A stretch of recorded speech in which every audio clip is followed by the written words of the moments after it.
My name's David Hayes. I'm 38 now, but this happened when I was 32. It was early November 2019. I just finished a big project for the construction company I worked with in Knoxville, Tennessee, and decided to finally take a week off.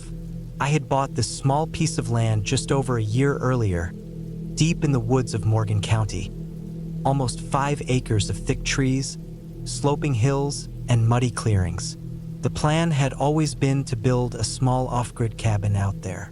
Just a single-room structure, maybe a loft with stove, a cot, nothing fancy. I liked the quiet. I liked working with my hands. And I figured it would be good to have a place to disappear to once in a while. The weather had been holding steady, cool but dry all week. I had prepped everything beforehand, hauled in lumber, tools, water, supplies.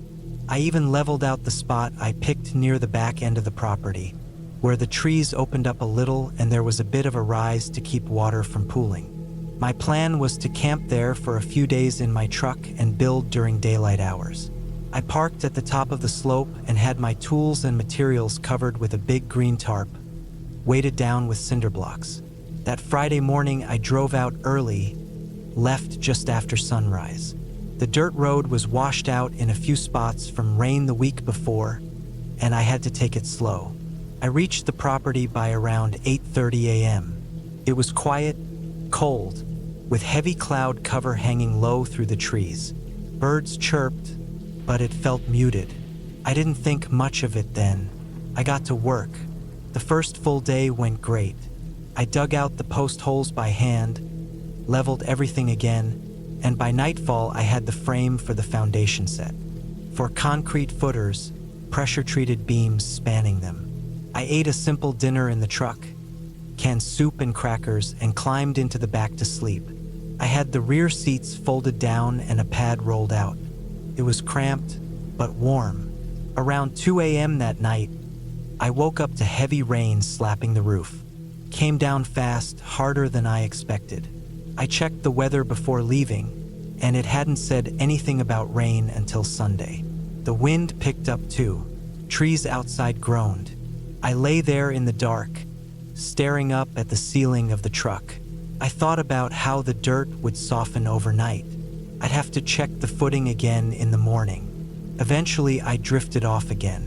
When I stepped out just after sunrise, everything was soaked. Puddles everywhere. My boots squished in the mud. The tarp held, but one of the cinder blocks had shifted in the night and water got in along one corner. A few boards were damp, nothing ruined, but I moved everything uphill just in case. My second day was slower. The rain didn't let up until mid-morning, and the ground was heavy underfoot. I built up the frame for the floor, laid the joists, and started putting down the plywood base. At some point around 4 p.m., I noticed something weird. A trail of boot prints near the edge of the clearing, in the mud, going off into the woods. They weren't mine. I followed them for maybe 20 feet before they vanished into a thicket. The direction didn't make sense. It led away from the road, toward the thicker part of the woods. And the boot pattern wasn't like mine, wider, maybe a size larger, and the heel was worn oddly on one side. I didn't like that. No one should have been out here. There weren't neighbors nearby. The nearest cabin was over half a mile down the hill. I spent a little while scanning the tree line, listening, but there was nothing. No sound except the wind and the creaking of wet limbs. I figured maybe it was a hunter passing through. Not likely, but possible. Still, I kept my hammer in hand as I packed up the rest of the materials and got ready to sleep again in the truck. That night, the rain started up even heavier. The storm came down hard. Thunder cracked through the hills, and I could hear the wind pushing the trees around like they were matchsticks. I barely slept. At one point, I thought I heard something move outside the truck. A crunch in the leaves. But I didn't look. I just stayed still. Could have been a raccoon, a branch falling. But I waited, not breathing for a while. By morning, everything was soaked again. My hands were freezing. I made coffee over a little portable burner and stood out in the mist, staring down at the muddy clearing. Something was off. I walked down to the cabin base. Nothing was disturbed, but when I went back up to the tarp pile, I saw more prints. This time there were 2 sets, the older ones and a new set that walked up behind them. Then they both turned around.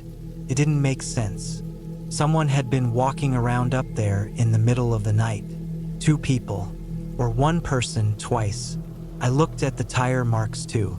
Nothing fresh. No one drove in. That trail was too muddy for a car anyway. Whoever it was, they came in on foot. I felt a knot form in my chest. This wasn't a public trail. No signs, no hunting allowed. No one should be out here. I didn't leave though. I should have. But I was already 2 days in. I told myself maybe someone just passed through. Maybe they were just curious about the tools. But it was that gut feeling, like something was watching, that wouldn't leave me. The 3rd day, I built up the wall frames, got the back and side walls up, braced them with temporary boards. I didn't eat much. Every time I stopped hammering or measuring, I'd just listen. I could hear the trees shifting in the wind, water dripping from leaves, and the occasional creak of old branches. But then I'd hear something that didn't fit, like a soft thud, or a footstep too deliberate. I turned around more than once, hammer in hand, thinking I'd see someone watching me, but the trees stayed still. By the time night came again, I was on edge. I backed the truck closer to the clearing and left the headlights pointing toward the half-built cabin. I kept the keys in my jacket. I sat in the back with my flashlight on, watching the edge of the woods. I didn't sleep. Around 3:15 a.m., I saw something move, just a shape. At the far edge of the clearing, past the tree line, something shifted between 2 trees. Not fast, just slow, almost like someone standing there swaying. I held my breath and watched. I thought maybe I was imagining it. My flashlight was still on, but I didn't shine it that way. I didn't want to give away my exact position. It didn't move again. After a few minutes, the wind picked up and the rain came in sideways. I stayed huddled in the truck until dawn. That morning, I walked out to where I thought I saw the shape. There was a tree with the bark chipped off near the base, like someone had pressed their boot against it or slid down. I didn't go further. I built the roof frame that day, got the ridge beam set, the rafters braced.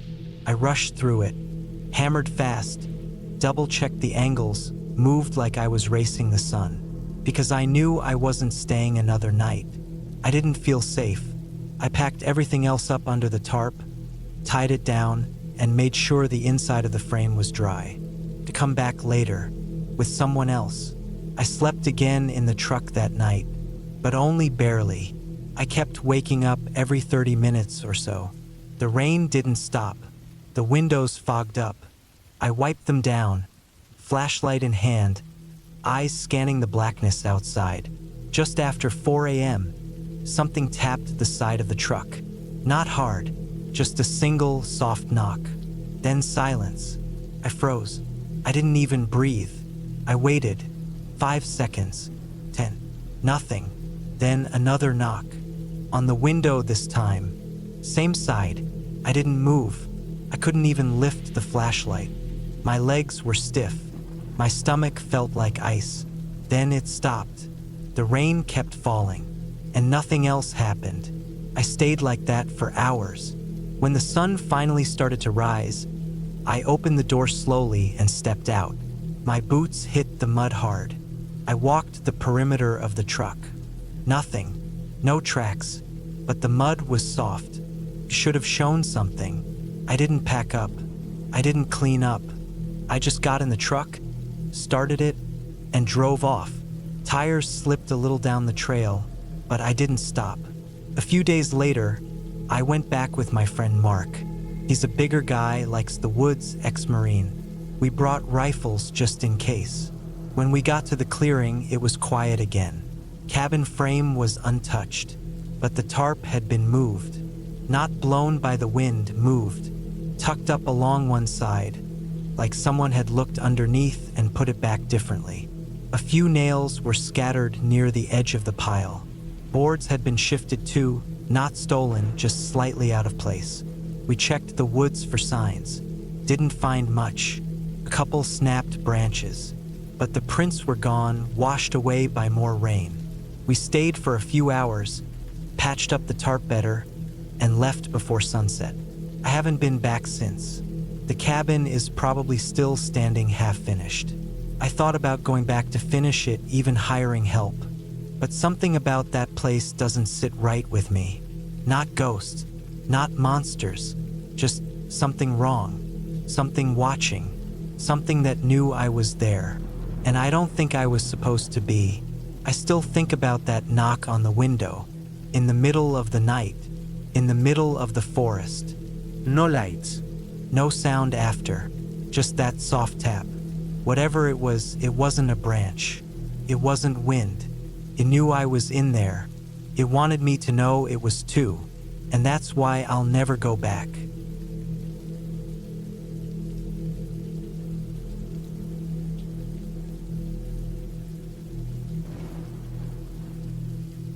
It was the summer of 2016 when I decided to take a break from the city.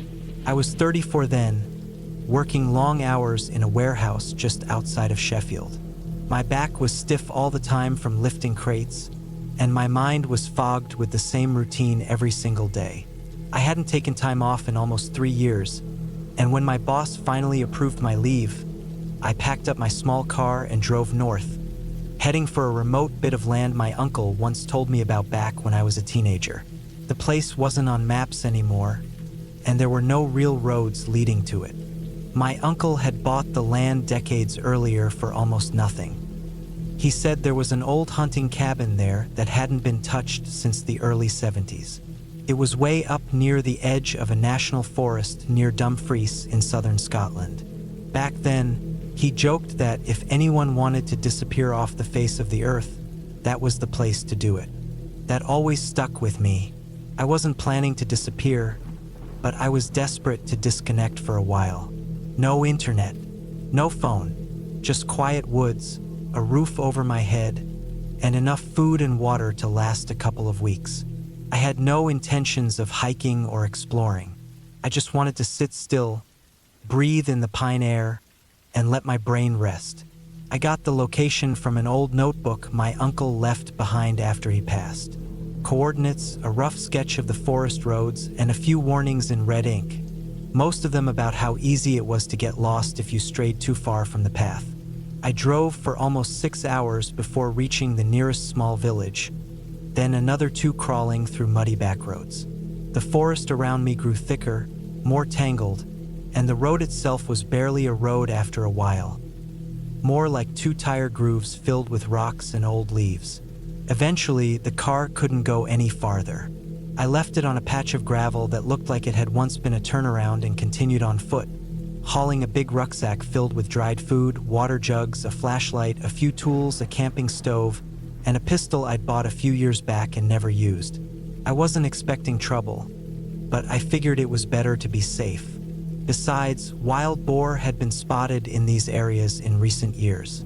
After a half-hour walk up a narrow, almost invisible trail, I found the cabin. It looked exactly like what you'd expect an old, abandoned hunter's cabin to look like. Small, dark, grayed with age, with weathered timber walls and a collapsed awning over the front. Moss grew along the base, and the roof sagged slightly in the middle. There was a single chimney rising out of the left side, and the windows were crusted with dirt and mildew.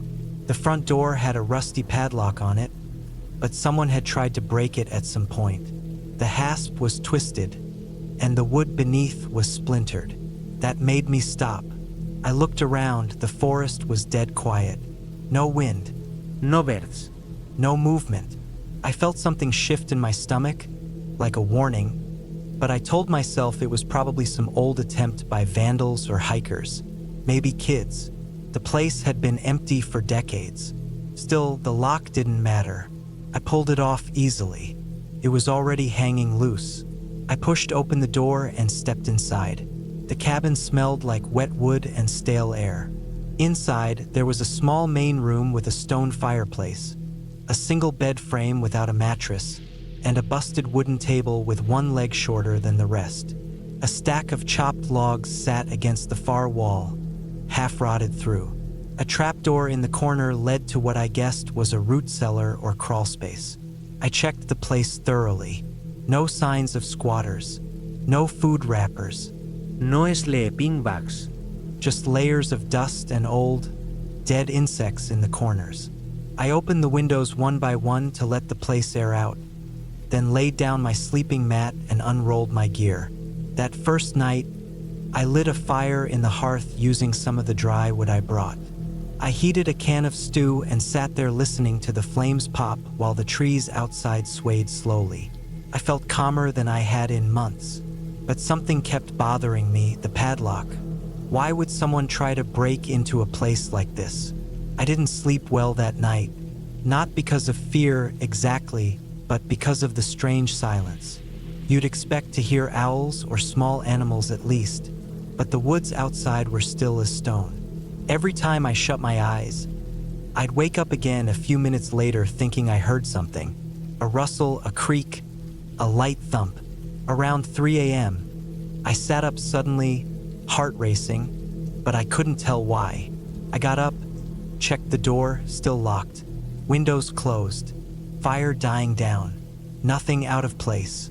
The next day, I walked the perimeter of the cabin, checking for signs of animals. I found some small footprints, maybe deer or badger, but nothing recent.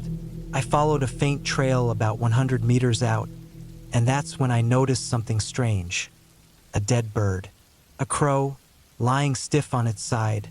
Not eaten, not rotting, just dead. Next to it, there was another one. Then another a few feet away. 3 of them perfectly spaced. They looked fresh, feathers clean. No blood, no wounds. I stood there a while, then turned back. Something felt wrong, like I was in a place I wasn't supposed to be. That afternoon, I stayed inside. It rained a little, then cleared up. I tried to distract myself by reading or making notes in my journal, but I kept catching myself staring at the trapdoor in the corner. Around dusk, I finally walked over to it. It had an iron handle and was secured with a small bolt latch. I undid it slowly and lifted the hatch. A smell like damp earth and old mold came up. I shone my flashlight down. A short wooden ladder led to a dirt floor space maybe 6 feet deep. I couldn't see much else. I didn't go down. I told myself I didn't need to. There was no point, but I couldn't stop thinking about it. That night, the noises started again. Scraping, faint, soft, like something dragging across wood. I froze on my mat, heart pounding. The fire had died down, and the inside of the cabin was dim, lit only by the embers. Then I heard it again. Crrrch, SCRRCH. It was coming from beneath me, from the cellar. I stayed still for over an hour, just listening. At some point, the noise stopped. I must have fallen asleep eventually, because when I opened my eyes, it was morning. The hatch was closed, but I couldn't remember if I had latched it again. That day, I walked deeper into the forest, trying to shake off the feeling. I found an old game trail, followed it for a while, saw more birds, some alive, some dead. I came across a pile of stones that looked like it had once been a marker or fence post, but there were no other signs of people. When I got back, the cabin looked the same, but the front door was ajar. I was certain I had closed it. Inside, nothing seemed moved. My food was still packed, my bag untouched. The only thing that caught my eye was the trapdoor again. The latch was now open. I didn't sleep that night. I stayed up, sitting in a chair by the door, the fire roaring, flashlight in hand, pistol in my lap. I didn't hear anything for hours, but sometime after midnight, I saw something move. Not inside the cabin, through the window. Just a flash, like a shadow crossing past the corner of the building. I jumped up, heart hammering, and stepped outside. Nothing, just trees and cold air. I walked around the cabin with my light, checking every angle, every bush. Then I noticed boot prints in the mud by the far wall. Deep, clear, adult-sized, fresh. I followed them a few feet, then they just stopped. I backed away slowly, went back inside, and locked the door. I stayed up until dawn. By the 5th day, I was ready to leave. I packed my bag, loaded what I could. I told myself I'd hike back to the car, sleep in it if I had to. But when I reached the spot where I'd left it, it was gone. No broken glass, no tire tracks, just gone. I stared at the empty space for minutes, like I expected it to reappear if I blinked enough. I turned and walked slowly back to the cabin. The walk felt longer than before. The trees looked different, somehow closer, darker. When I finally reached the cabin, there was smoke coming from the chimney. I stopped dead. I hadn't lit a fire. Inside, it was warm. The hatch was wide open, and something was sitting on the floor. Something I hadn't seen before. An old, rusted lantern. I walked back outside. My chest was tight. My breathing felt shallow. I didn't go back in that night.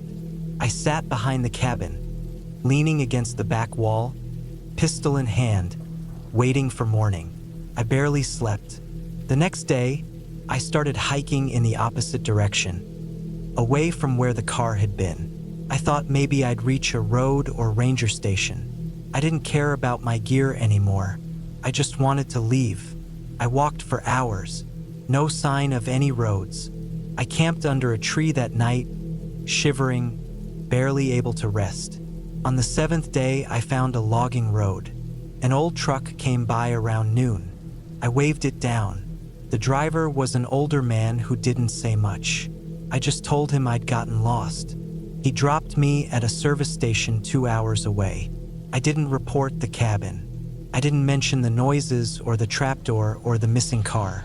I got a motel room, showered, slept for almost a full day. Then I took a train back to Sheffield. A week later, I went to check on the land records. There was no record of the cabin. No deed in my uncle's name. Nothing matching the coordinates.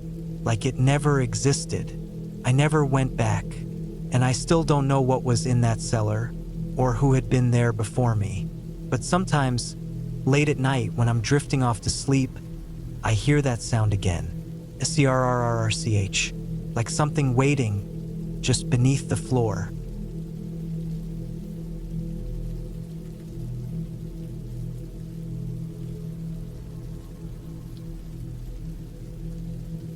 My name's Eric Hensley. I worked as a Crown agent for about 9 years before I left the job in late 2019. I'm writing this now because I want someone to hear the story the way it actually happened. It didn't make the news. There were no headlines. The report was locked away like 1,000 others under the National Security Act. But I lived it, and it took a long time before I could talk about it without shaking. It started in October 2017. I had just gotten back to Manchester from an intelligence operation in Bosnia. It had gone clean, no problems, so I was back on standby. That meant paperwork, reports, and staying ready. I didn't expect to get pulled into anything serious for at least a month. But then a file came through one morning marked urgent. I remember the courier because he looked like he hadn't slept. He didn't even speak, just handed me the folder and left. The file inside was short, 2 pages. It said an old customs cabin on the border of Scotland, near the edge of a former military training zone, had been found broken into. The cabin wasn't in use anymore. It hadn't been for years. But for some reason, there was evidence someone had been living inside. And not just anyone. The forensic notes said there were maps, photos, and gear inside the place that suggested someone had been monitoring military vehicle movements and recording radio frequencies.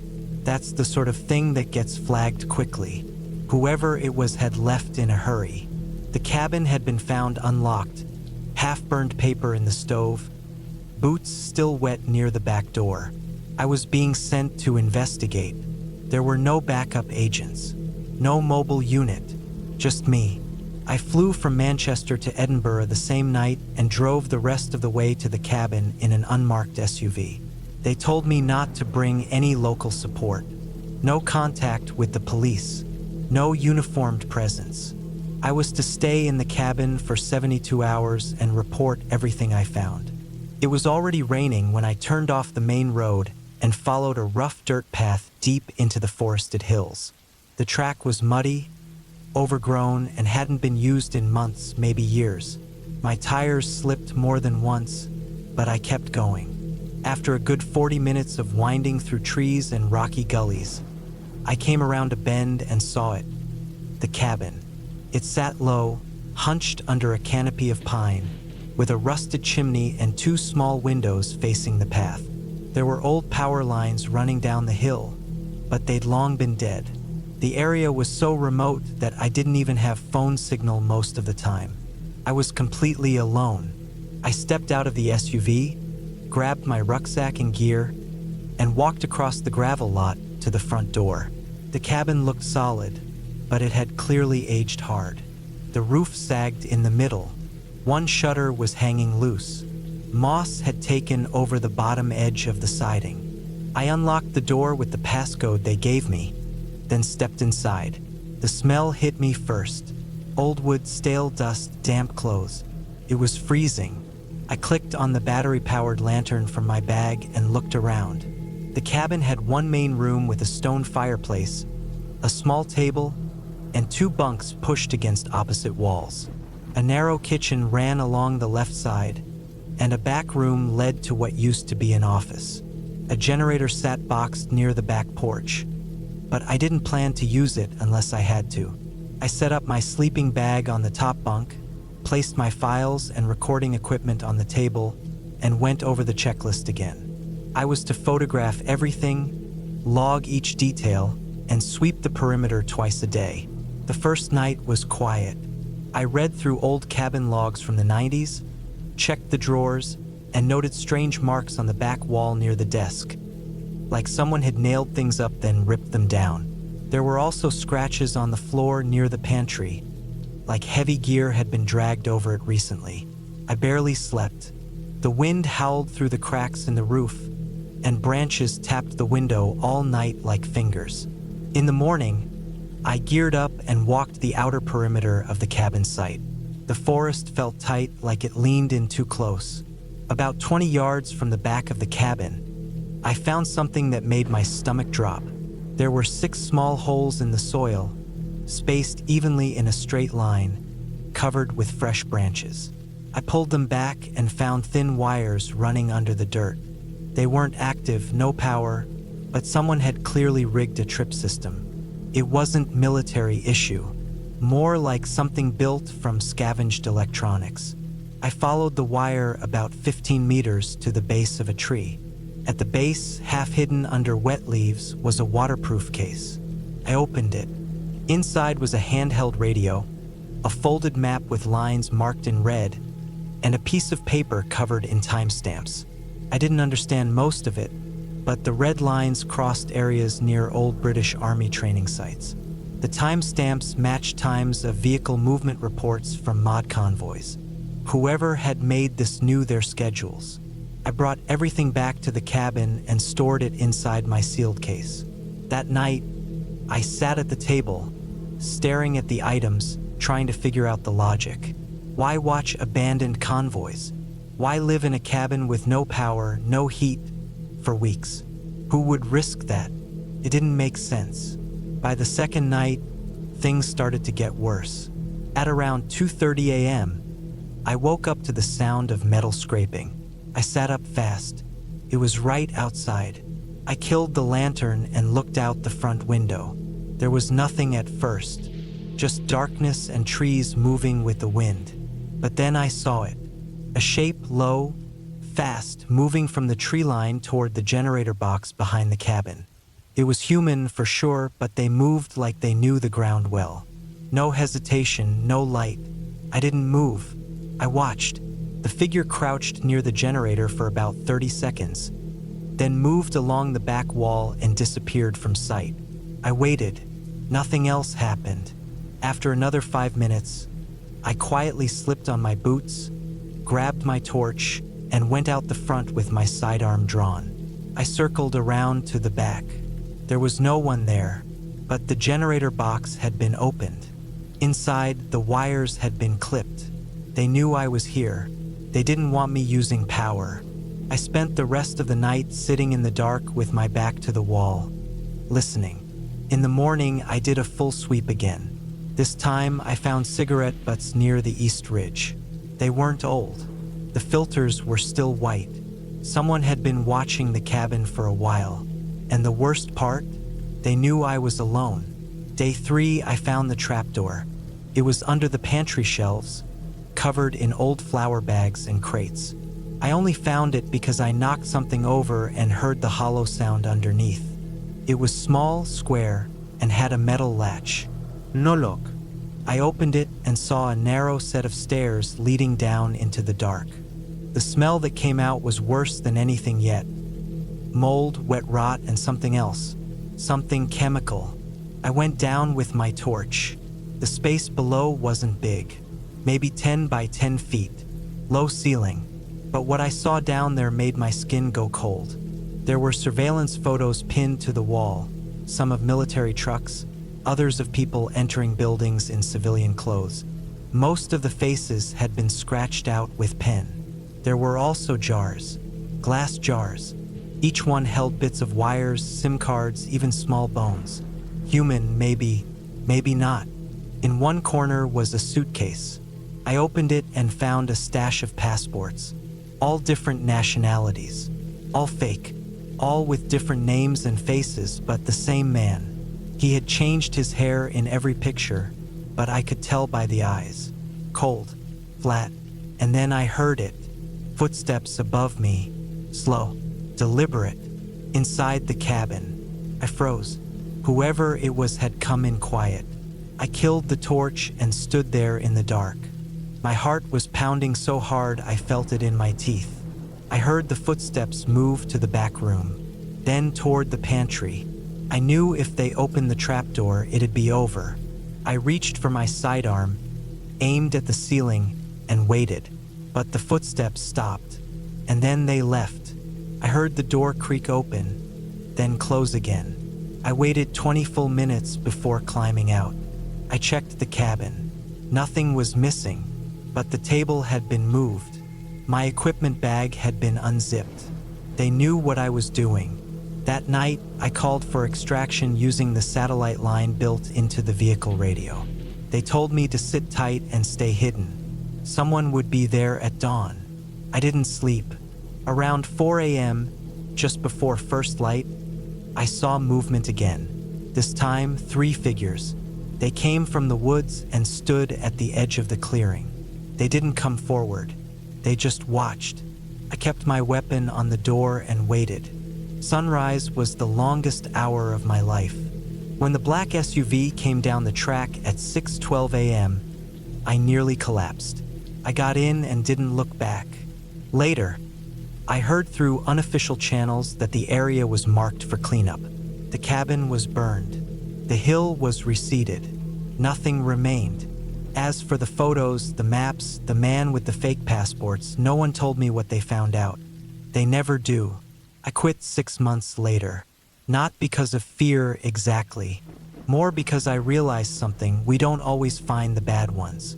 Sometimes they find us, and sometimes they know we're coming long before we do.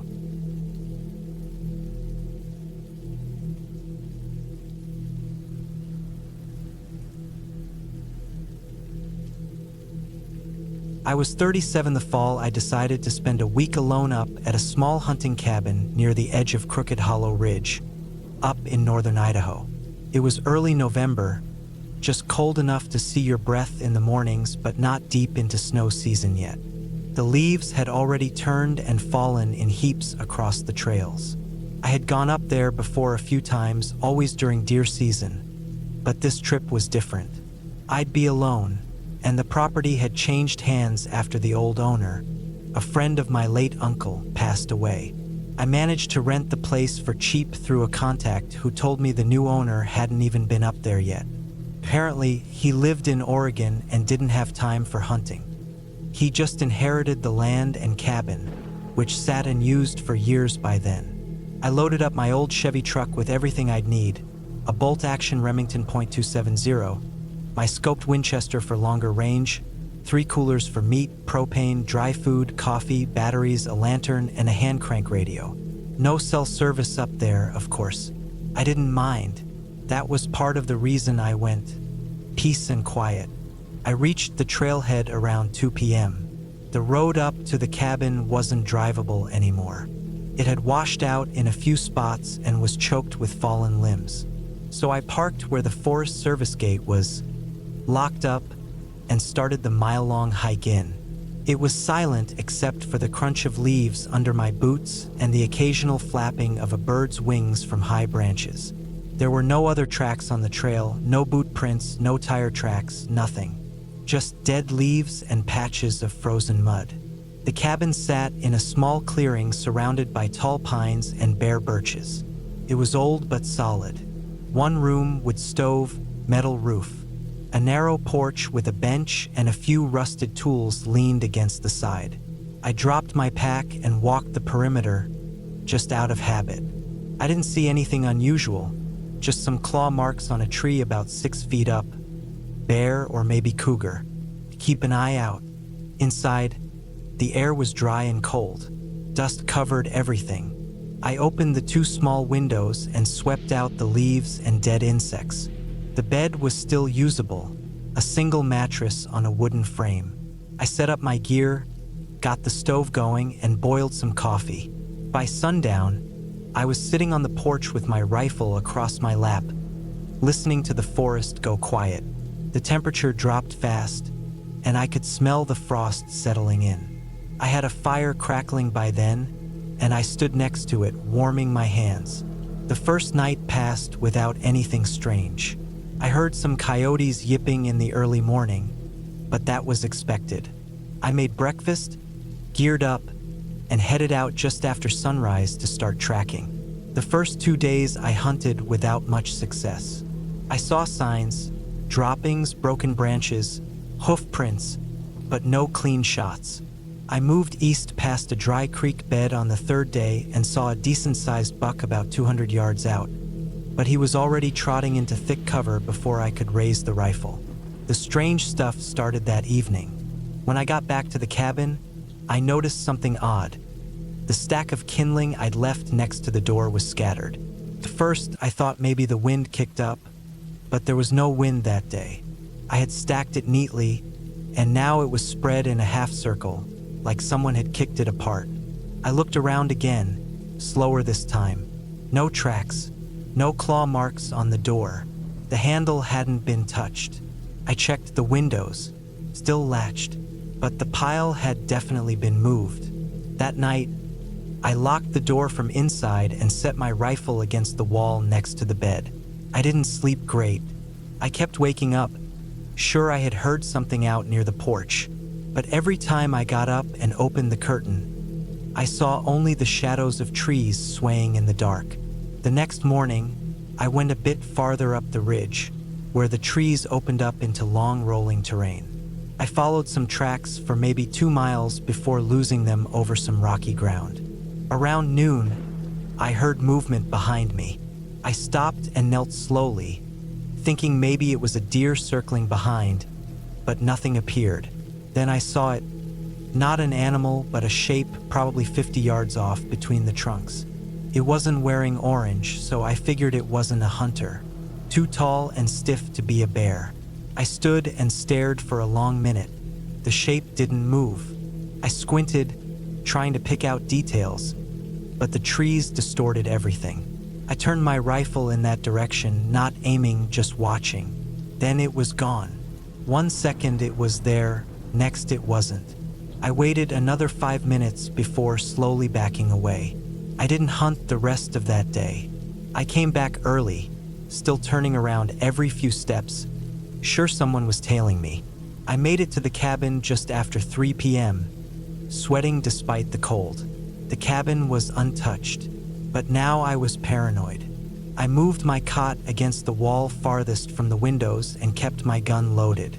I forced myself to eat and boil coffee again, trying to shake the tension. Maybe it was just another hiker, but there were no other cabins for miles. No one else had permission to be on this land. I told myself it was just an old stump or branch that looked like a man, but it didn't feel that way. That night, something walked past the cabin. It was around 2 a.m. I was half asleep when I heard slow, heavy steps on the leaves outside. Not an animal's light patter or quick scurry. It was 2 legs, deliberate, slow. Crunch, pause, crunch, like someone trying to move quietly but not managing to. I didn't move. I just lay there with my heart pounding so hard I could hear it in my ears. The steps moved toward the side window, then stopped. A long pause. I didn't dare lift the curtain. I lay there like that for what felt like an hour, barely breathing. The stove had burned out and the cold crept in. Eventually, the steps moved again, this time heading away, slower than before. I steiet av vekke til morning. When the sun came up, I went outside, rifle in hand, and looked for tracks. I found them boot prints, not mine, bigger and with a different tread. They came from the west woods, circled the cabin once, then disappeared back the way they came. That was the 4th day. I thought hard about packing up and hiking out, but I stayed. I don't know why. Stubbornness, maybe, or not wanting to admit I was scared. I didn't hunt that day. I just sat on the porch with my rifle, watching the trees. I didn't go to bed that night either. I sat inside, lantern burning low, ears tuned to every creak and gust of wind. Nothing happened. The next day, I found something hanging from the porch beam. It was a small bundle of sticks, tied with a shoelace. Not mine. Someone had hung it like an ornament right over the porch steps. I took it down and tossed it into the fire, then packed my gear. I'd had enough. I made 2 trips hauling gear back to the truck. First load took an hour. When I returned to the cabin for the second round, the door was wide open. I hadn't left it that way. I stood there for a long minute staring. My rifle was in my hands. I stepped in slowly, heart hammering. Nothing looked stolen, but I could feel something was off. I opened drawers, checked corners, looked under the bed. Nothing. But when I turned around to leave, I saw it. On the table was my hunting knife.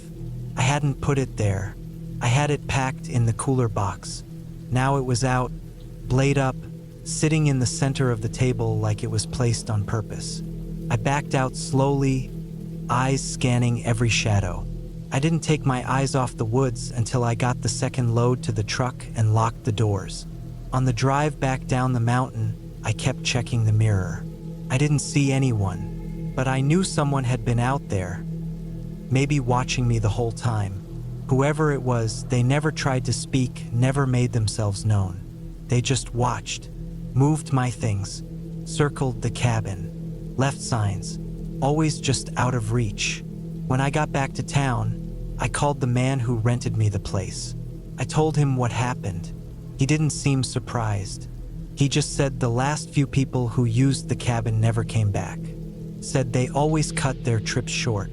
One guy even left his gear behind. I asked him who the previous owner was, the man who died. He told me he was a loner, didn't talk to neighbors, built the cabin himself. Died out there, actually, heart attack apparently. No one found him for a week. I never went back to that ridge. And sometimes now, when I camp closer to home, I still find myself listening too hard at night. Listening for slow steps, looking for bundles in the trees, watching the edges of the firelight. Because that week changed something in me. It made me realize not everything you should be scared of out in the wild has claws or fangs. Some things just watch, wait, walk past your window at 2 a.m. without saying a word. And they don't have to do anything more than that to make sure you never forget they were there.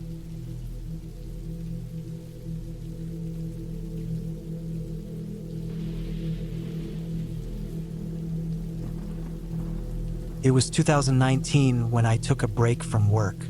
I was 33 at the time, working in a small warehouse just outside of Bristol.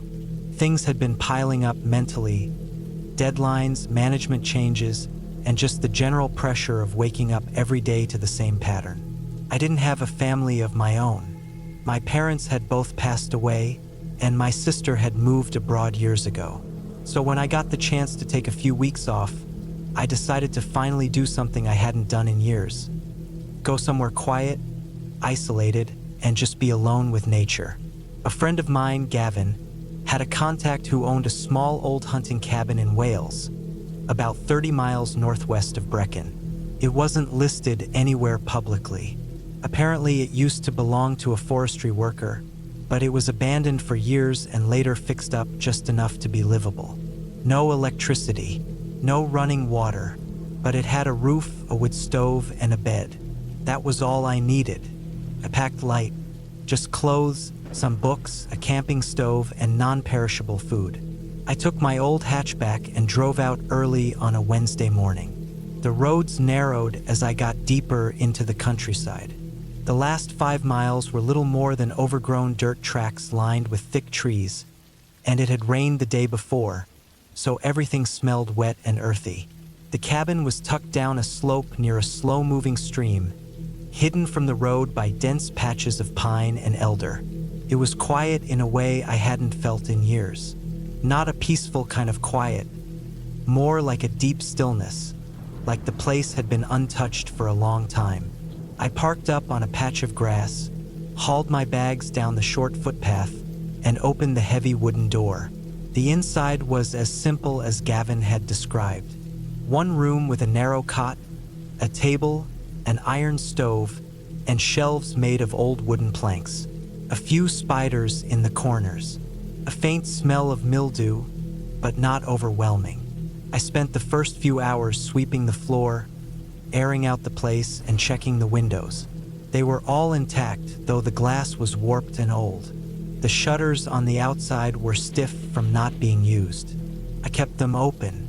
I set up my sleeping bag on the cot, unpacked my food and books, and by late afternoon I was outside on a flat rock near the stream, eating a cold can of beans with a metal spoon. It was cold, but quiet.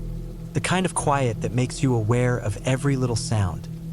A bird hopping on dry leaves, a branch groaning above you, water trickling over rocks. The first night passed without much issue. I built a fire in the stove, kept it going until midnight, then let it burn out. The wind picked up a little, and the old wood of the cabin creaked now and then, but I expected that.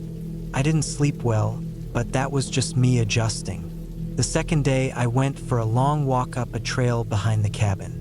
It curved uphill into the forest and eventually led to an open ridge with a view across the hills.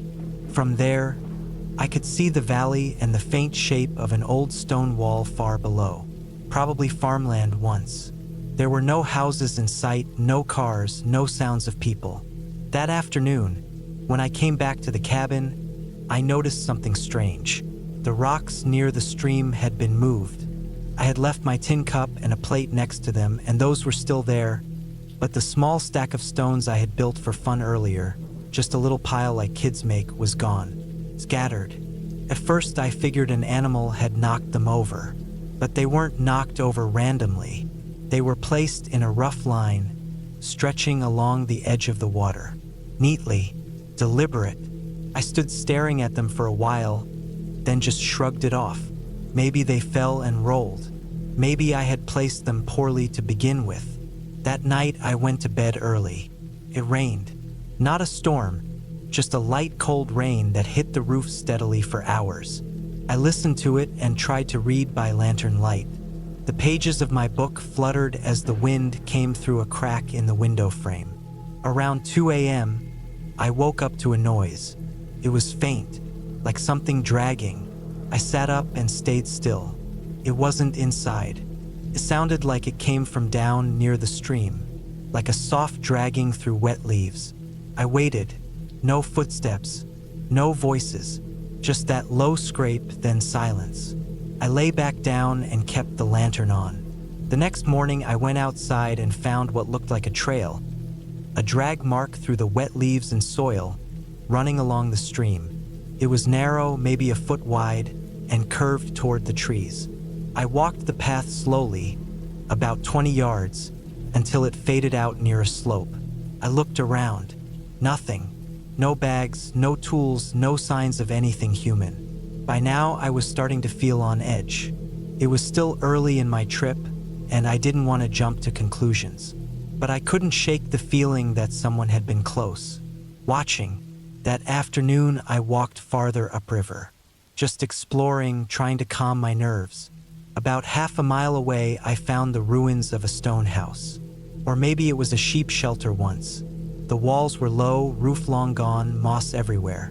I stepped inside, walked the perimeter, and found broken ceramic, rusted nails, an old tin basin.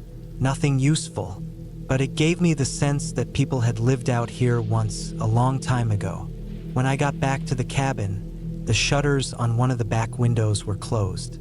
I hadn't touched them. I knew I hadn't, because they were stuck open when I arrived and I had to wedge a stick in them to stay wide. Now they were shut tight, stick removed. I walked around slowly, checked the door. It was locked. Windows were intact. No footprints in the mud around the cabin, but the ground had started drying, so it wouldn't have shown much anyway. That night, I barely slept.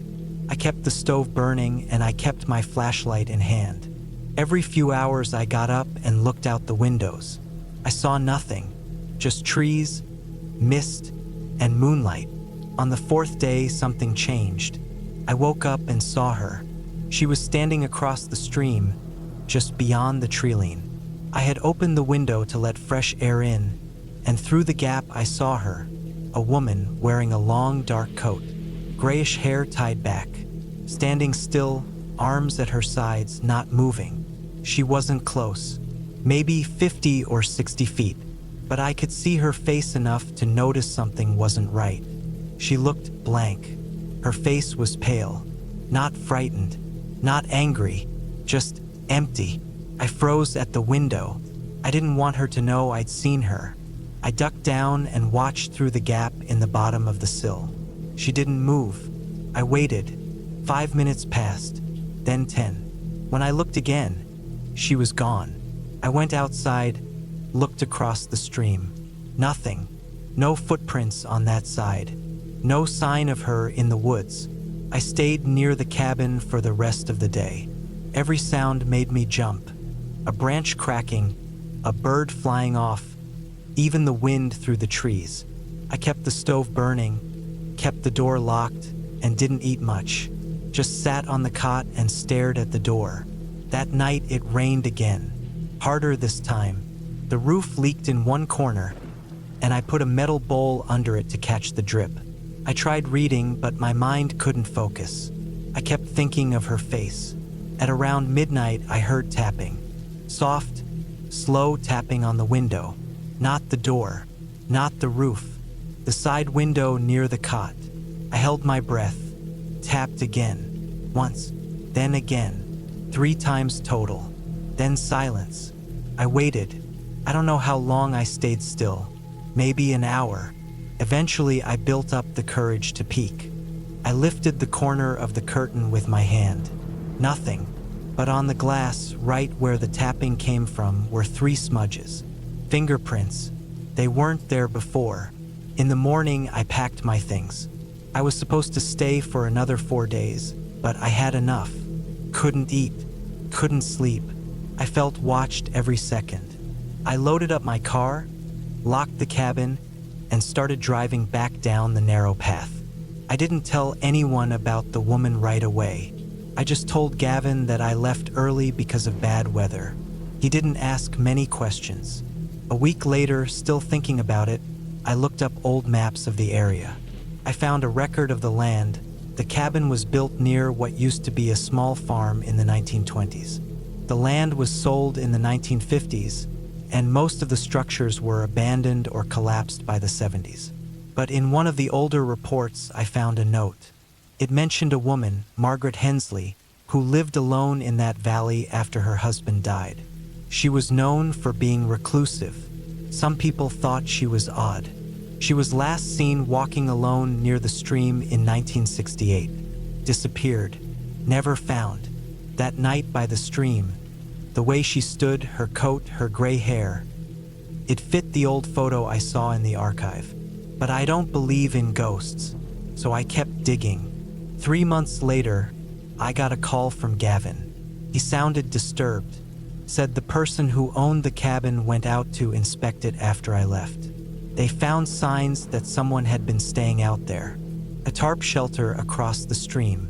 Rotten food, burned cans, old boots. All hidden in the trees out of sight. It wasn't a ghost. It was a real woman, living in the woods, watching the cabin, tapping the glass. We called the police. They searched the area but didn't find her. The shelter had been taken down by the time they got there. No footprints, just ashes and garbage. But I know what I saw. I remember her face. I haven't gone back to that part of Wales since, and I never will.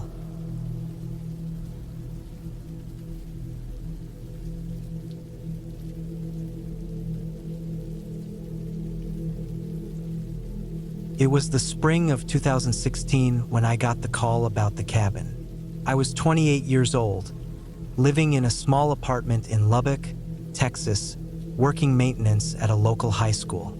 My Uncle Martin had passed away. We hadn't been close. I hadn't even seen him in 10 years. But he didn't have any kids, and somehow I ended up being the only one left in the family who could take ownership of his place. The property was a 12-acre farm about 30 minutes outside of a town called Salisaw in Oklahoma.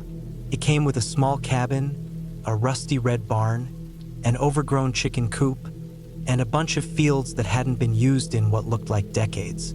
When the lawyer called me to tell me it was mine now, I didn't know what to think. I wasn't sure I wanted it. I didn't have any plans to become a farmer, but part of me got curious. I hadn't been away from Lubbock in a long time. The school was on spring break, and I had a full week off. I thought maybe I'd go see the place, check it out, and decide later if I wanted to keep it or sell it. I packed a cooler with some water bottles and food, threw my sleeping bag in the trunk, and drove north early the next morning. The drive took about 6 hours. The highway cut through some flat, empty land for a long while before the trees started showing up. Once I passed through the last stretch of town, the roads got narrow and quiet. No more gas stations, no more people. It was just empty fields, patches of trees, and long stretches of cracked asphalt. The entrance to the farm was marked by a dented green mailbox with the numbers barely hanging on. The gravel driveway curved off the main road and disappeared into the trees. I slowed down and turned in. Right away, I got this feeling that I was somewhere I wasn't supposed to be. It wasn't fear, not yet, but something else. Like I had stepped into a place that had been forgotten and left alone for too long. Everything around me looked abandoned. The trees leaned over the road like no one had trimmed them in years. The grass was so tall it scratched the bottom of my car. As I drove deeper, the cabin came into view. It was small. 1-story, old wood, paint peeled off almost entirely. There was a porch out front with a broken railing and 2 chairs that looked like they'd fall apart if anyone sat in them. To the right, maybe 30 yards away, was the barn. Its roof half caved in and the doors wide open. Farther back was the coop, almost hidden in weeds. Beyond that, I could just make out the fields, dried up and wild. I parked and got out. The air was quiet.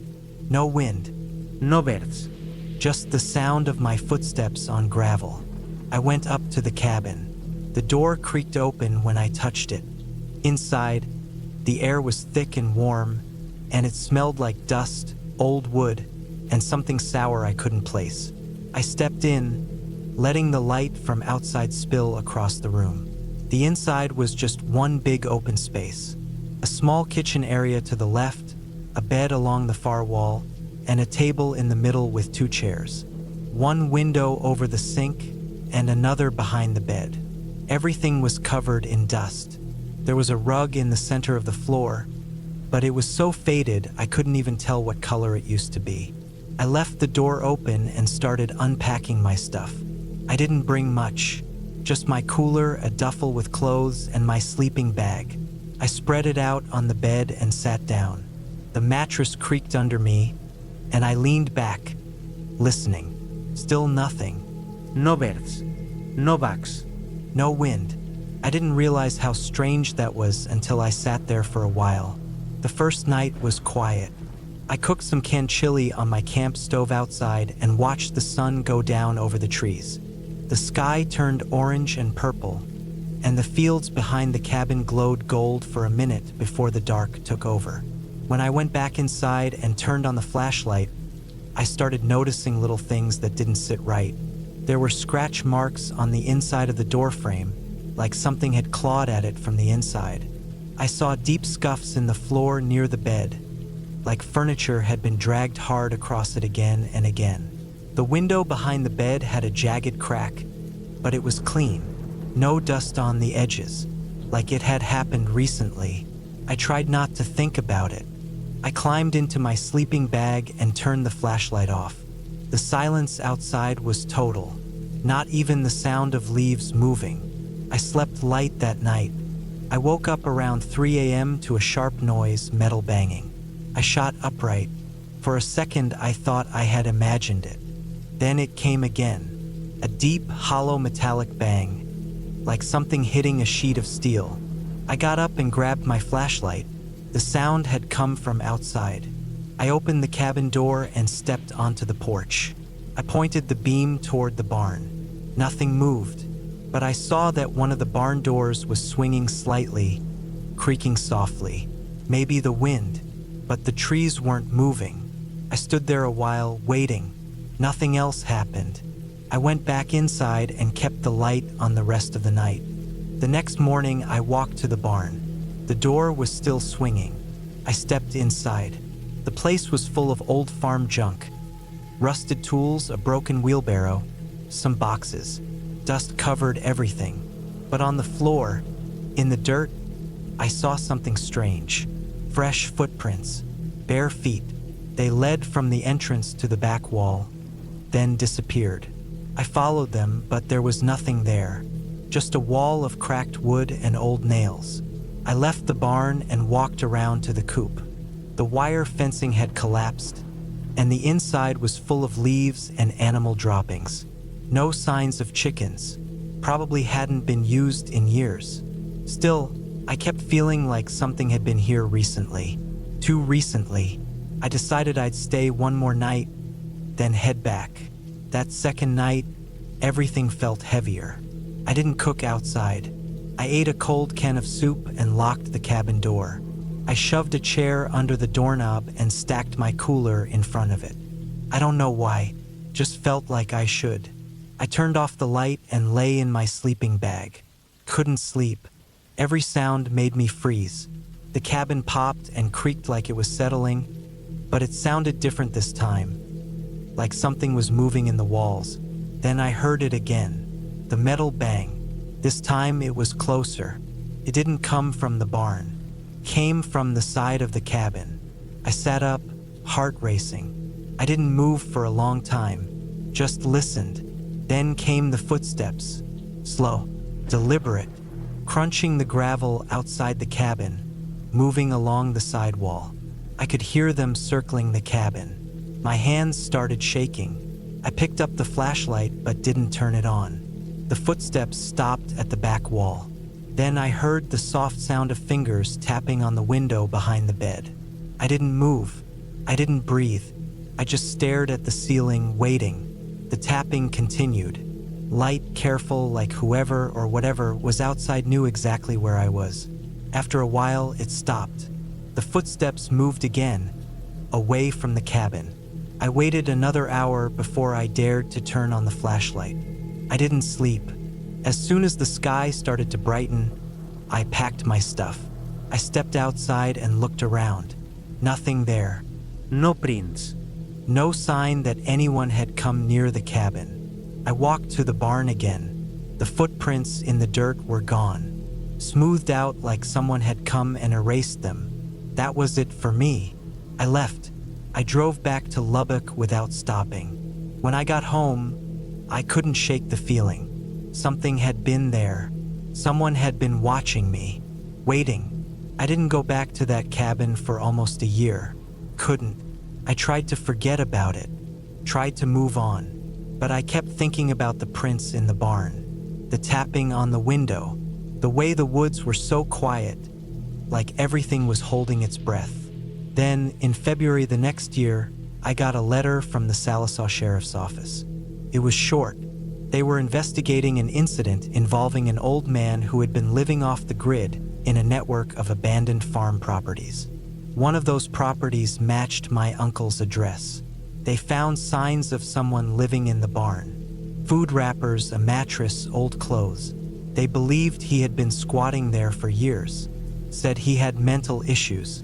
Dangerous, possibly violent. He had been picked up a few miles away, walking barefoot on the highway, mumbling to himself. He had my name written down in a notebook. Just my name, nothing else. The sheriff asked if I wanted to press charges. I said no. I signed the paperwork and sold the farm 2 months later. I still don't know how long he'd been watching the cabin, or how many nights he'd stood outside that window, but I know I wasn't alone, not even close.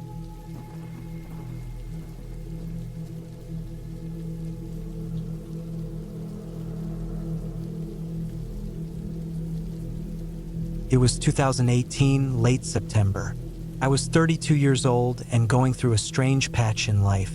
I had just quit my job in London, walked out on a relationship that felt like it was eating away at me, and rented a beat-up Land Rover from a guy off Gumtree. I didn't know exactly where I was going or what I was doing. I just wanted to get away from people and noise for a while. I started driving north past Leeds, through the edge of the Yorkshire Dales, and eventually landed in a small, cold, soggy village called Ravenswood. There was nothing but a closed-down petrol station, one pub, and a few scattered homes. I was hoping to hike around the moors, maybe sleep in the car or pitch a tent if I could find a dry spot. But that night, in the pub, a man told me about an old forestry cabin about 3 miles into the woods. Abandoned, but still standing if you're desperate. The next morning, I loaded some gear into my rucksack. Basic food, a roll mat, sleeping bag, flashlight, knife, and a waterproof coat, and left the car in a lay-by off a narrow road. The path into the woods was barely marked and full of wet moss and fallen leaves. The air had that smell of rot and mud, mixed with pine. It was dead quiet. I didn't see a soul. The cabin took longer to find than I expected. There were no real signs, just faint tire ruts through the overgrowth. Eventually, past a steep ridge and a few thick lines of birch, I saw it through the trees. It wasn't much, just a square wooden box with a rusted tin roof and one door hanging slightly off its hinges. A small window was boarded up on one side. It didn't look safe, but I didn't care. I was soaked in sweat, legs scratched, and needed rest. Inside, it was what you'd expect. A single room with an old iron stove, a broken table, and one mattress in the corner. The floorboards were warped. There was a pile of wood stacked against the far wall, probably left by whoever used it last. I kicked the worst of the leaves out of the doorway and set my things down. I stayed in that cabin for 5 nights. At first, nothing seemed wrong. Just cold nights, damp clothes, and the wind through the trees. I would hike out a bit during the day, eat tins of beans, try to read or write in my notebook when the light was good. I was mostly off-grid, only turning my phone on once a day to check the weather. But the 3rd night, something started to feel off. It had rained all day, and the forest was muddy and still. That night, I had just curled into my sleeping bag when I heard a crack outside. Like a branch snapping, but heavier. I sat still. Then came another. It was past 10 p.m. There shouldn't have been anyone out there. I turned off my flashlight and just listened. Something was walking out there. It didn't sound like a deer. Too slow. Too deliberate. I sat up, heart racing, trying to tell myself it was nothing. But then the steps circled the cabin, slow, like pacing. I grabbed my knife and held it in the dark, staying completely still. Whoever or whatever it was stopped right behind the wall near the window. I couldn't see out. The boards were too tight. I just heard it breathing. Then it was gone. I didn't sleep much that night. The next morning, I stepped outside with the knife still in my hand. The air was heavy and smelled like soil. I circled the cabin and found a few scuffed marks in the mud. Not footprints exactly, but indentations, like someone or something had been crawling or dragging their feet. I don't know. It wasn't clear, but it wasn't an animal print. It had a shape to it that made me feel sick. I told myself it was just a deer or a fox or maybe some drunk farmer wandering around. That night, it came again. This time, I heard it earlier, around 9:30. I turned out the lantern and waited. I didn't move. I just listened to the steps as they circled, paused, moved closer, then further. Then there was scratching, faint, like nails on wood. It was trying the door. I didn't breathe. After what felt like an hour, it went quiet. Then I heard something shuffle along the wall and sit. It sat down outside right next to the door. I could hear the faint creak of wood as it leaned on the outer wall. I didn't sleep at all. The next day, I debated leaving, but I told myself I was being paranoid. I was in the woods.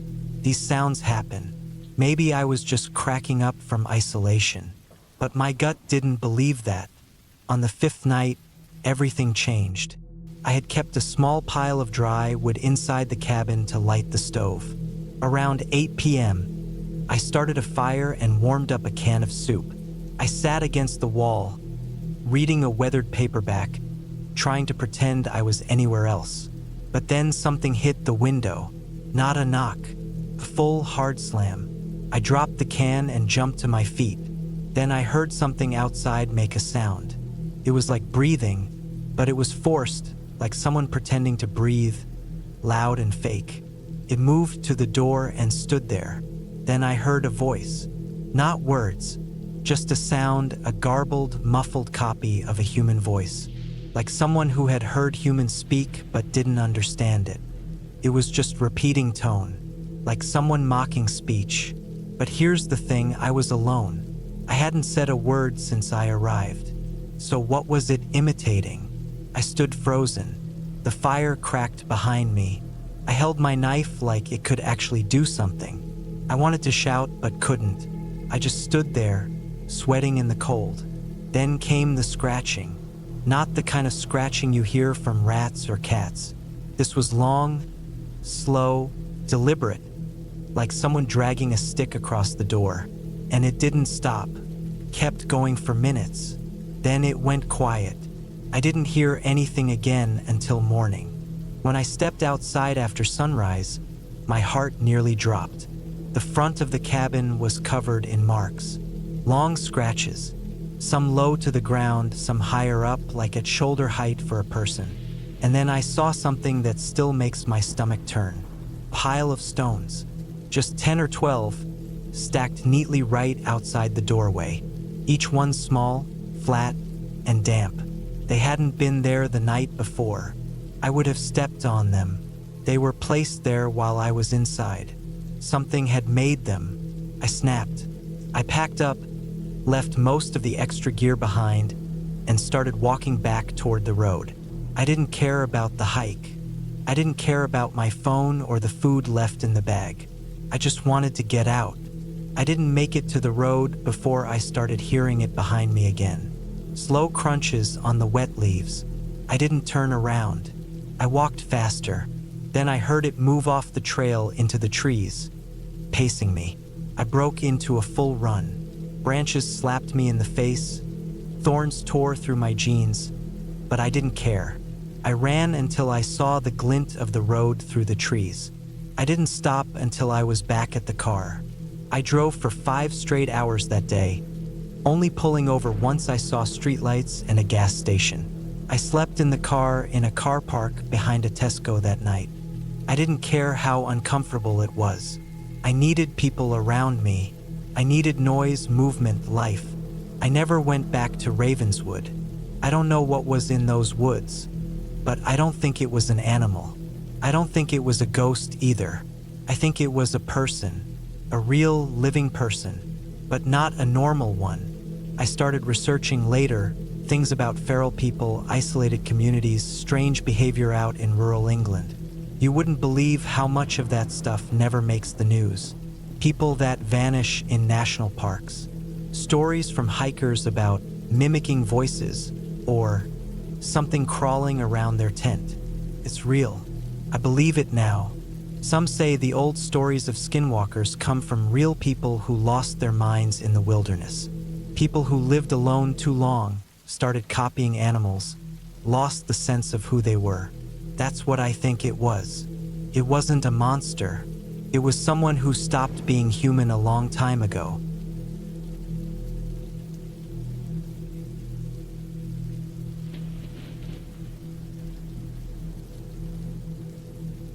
I was 32 when I decided to get away for a few days.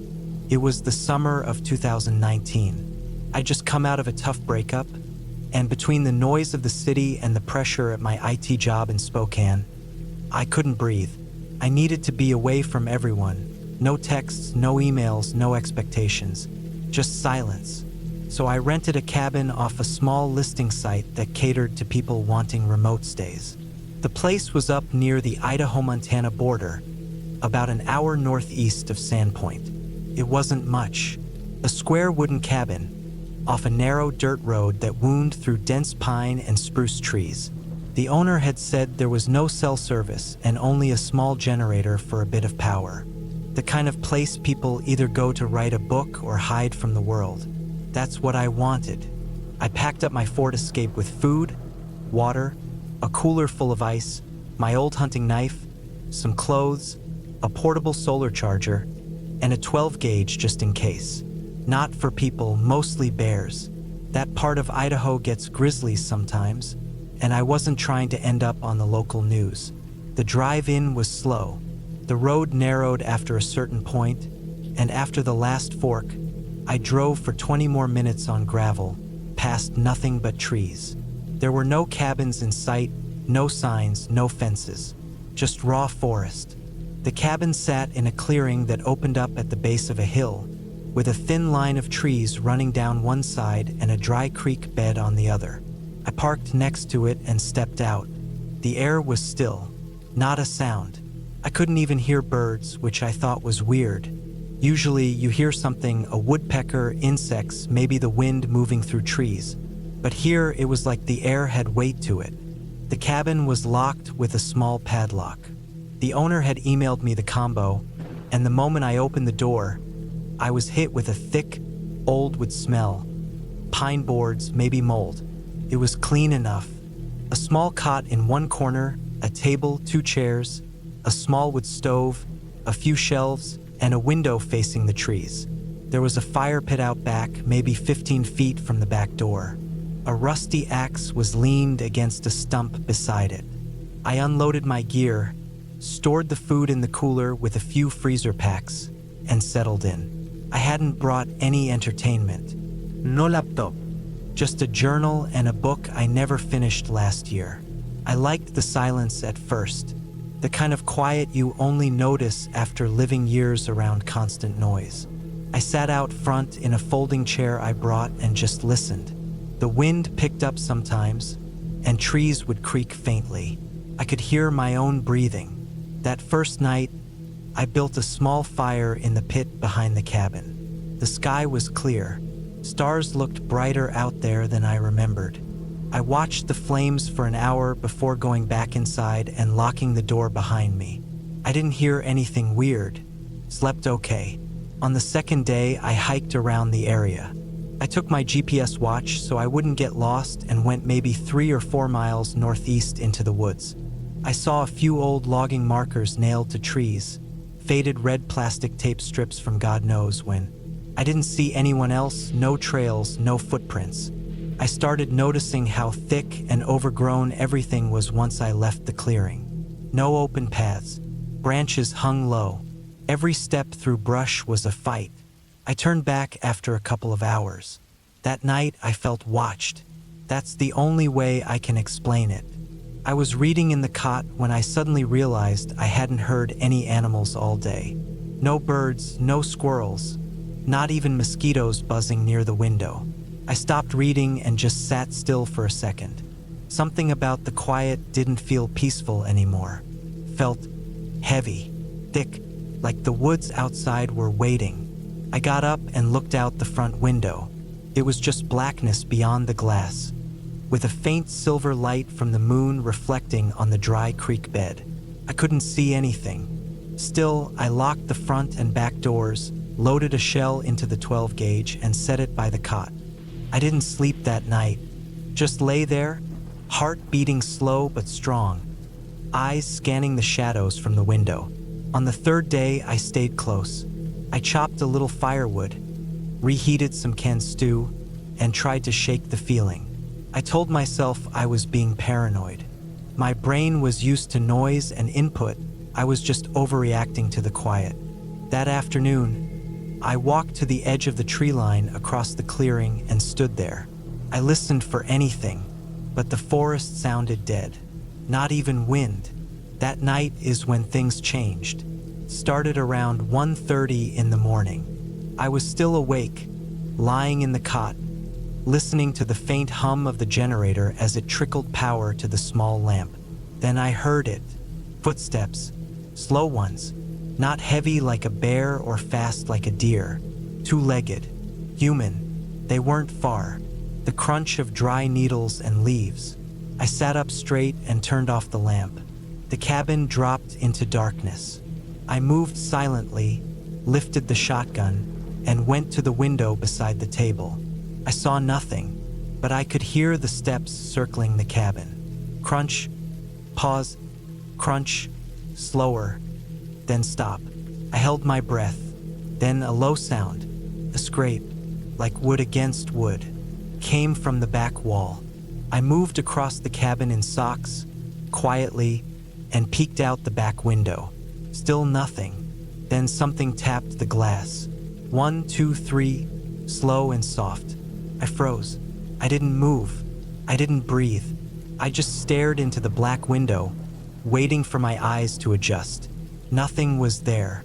After 5 minutes, it stopped. I stayed standing another 20, barely moving, ears straining for any noise. But whatever it was, if it was a person, they had vanished into the trees again. By dawn, I was still standing there, gun in hand. When the sun finally pushed up over the hill, I went outside, scanning for footprints. I found something behind the cabin.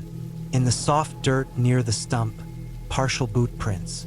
The pattern was faint, but not mine. Bigger, maybe size 12. I wear a 10. They were wide, spaced like whoever made them was standing still for a while. And then, nothing. No trail. No direction. I kept the gun with me the whole day. I debated leaving, but I had 2 more nights booked. I had no way to contact anyone anyway unless I drove back a few miles toward town. I thought maybe it was a local, a hunter messing around, a drunk. I tried to rationalize it, but it didn't sit right. That night, I didn't sleep again. I sat in a chair by the door, gun across my lap, eyes flicking between the window and the wall. 2:10 a.m., it happened again. But worse, I heard breathing, not mine, from outside. It was close. Someone standing right behind the back wall, just breathing through their nose. No movement, just that quiet rhythm. In, out, in, out. Then the handle on the back door moved, turned halfway, slowly, then released, then again. I stood up and pointed the shotgun at the door. My hand was shaking. I didn't say a word. Eventually, the handle stopped moving. I waited 15 minutes before I heard the steps again, fading into the trees. At dawn, I went out again.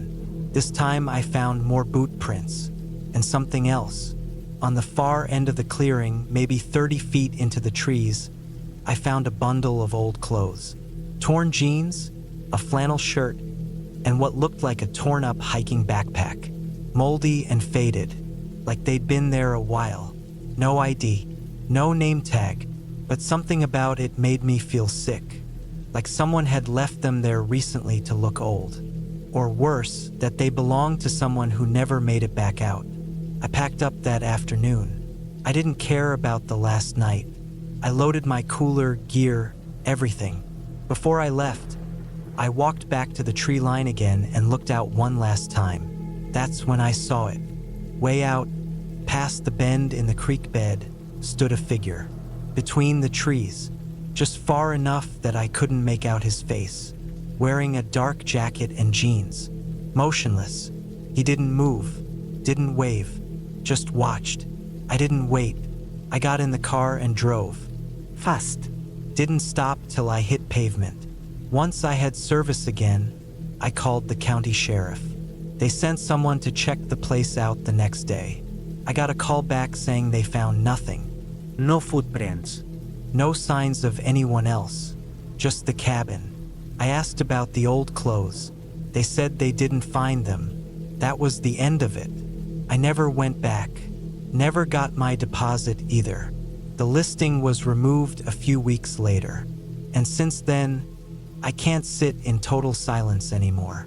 I sleep with a noise machine on every night, because when things get too quiet, I start to hear breathing again. And I don't ever want to hear that sound outside my wall again.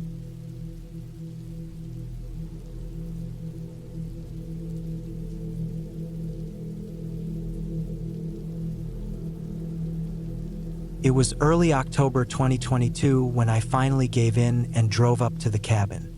My ex-wife, Hannah, had died 4 months earlier from a brain aneurysm. It happened so suddenly.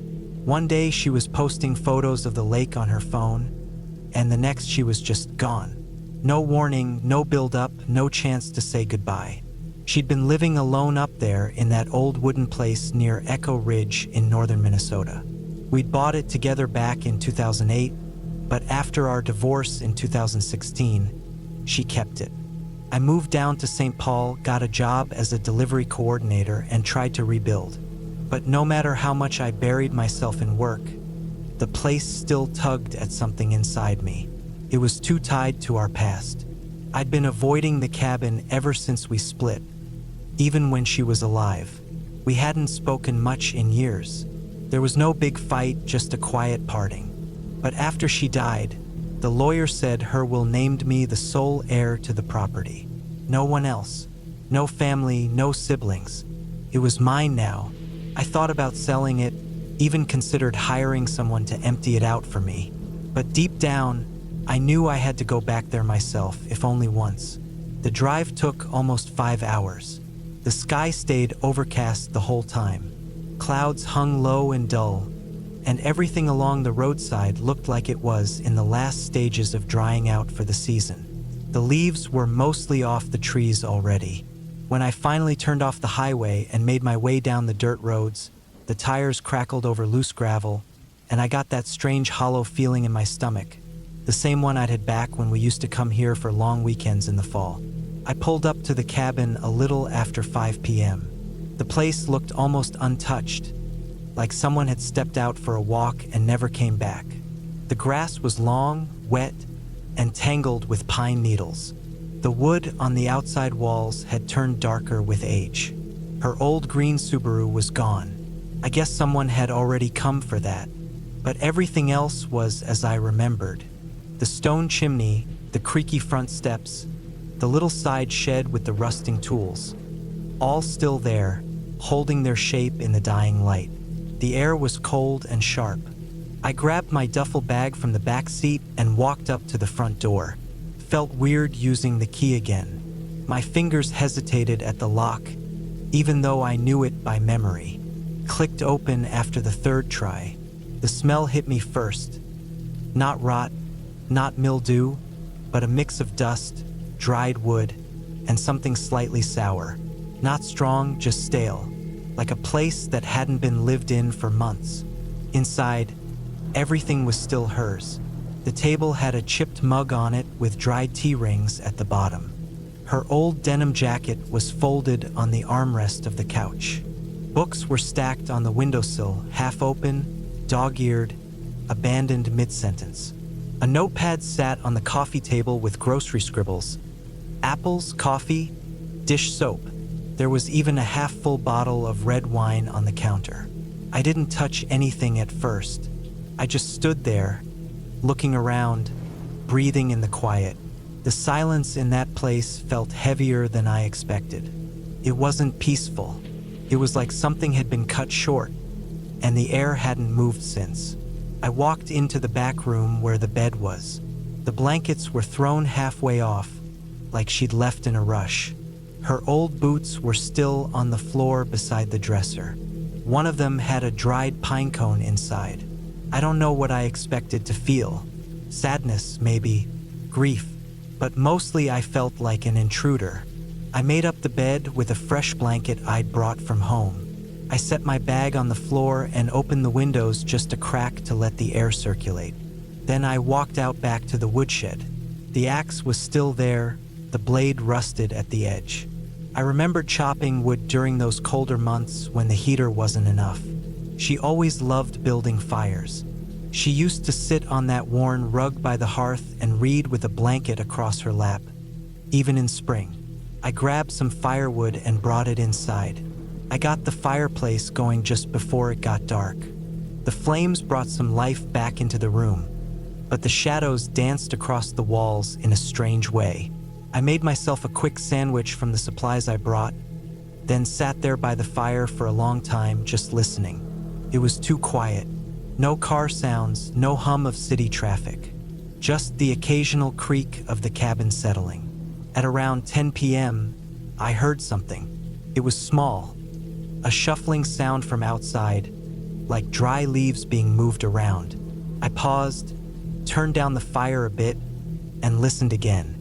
At first I figured it was an animal, maybe a raccoon or a fox. But then there was a tapping, soft, irregular. Came from the side window just out of view.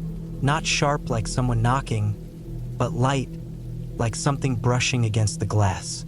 I stayed still. It didn't happen again. I told myself not to overthink it. The woods were full of sounds. I knew that, but still, something about the way it stopped as soon as I moved made my skin crawl. I decided to sleep fully clothed that night. I left the fireplace burning low, kept the flashlight within arm's reach, and locked the bedroom door, even though I was alone. The wind picked up sometime after midnight. It rattled the glass panes and made the walls creak like they were shifting. I didn't sleep much. Every time I closed my eyes, I'd hear something.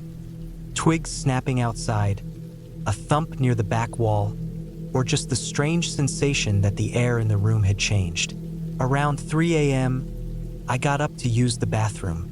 The floor was cold, even through my socks. As I walked past the kitchen window, I glanced out of habit. And I swear I saw someone standing near the tree-line. They weren't moving, just standing, facing the cabin. No flashlight, no headlamp, nothing. Just a dark figure, still as a post. My body froze. I backed away from the window slowly. I didn't look again. I went back into the bedroom, locked the door again, and sat on the edge of the bed with the flashlight in my hand. I didn't know what to do. Calling the police wasn't really an option. There was no service out here. The closest neighbor was about 1.5 miles through the trees. I couldn't just walk out into the dark. So I waited. I sat there for maybe 2 hours, listening for any signs of footsteps, breaking branches, anything. But there was nothing. By 5 a.m., I forced myself to open the front door and step outside. I checked around the cabin with a flashlight, walked a little way down the path toward the trees, but the figure was gone, if it had ever been there at all. I told myself maybe it was just a tree stump or a shadow. Maybe I was half asleep and imagining things. But the unease didn't go away. I spent the next day packing up as much as I could. I loaded her books, some clothes, a few framed photos, and personal items into the car.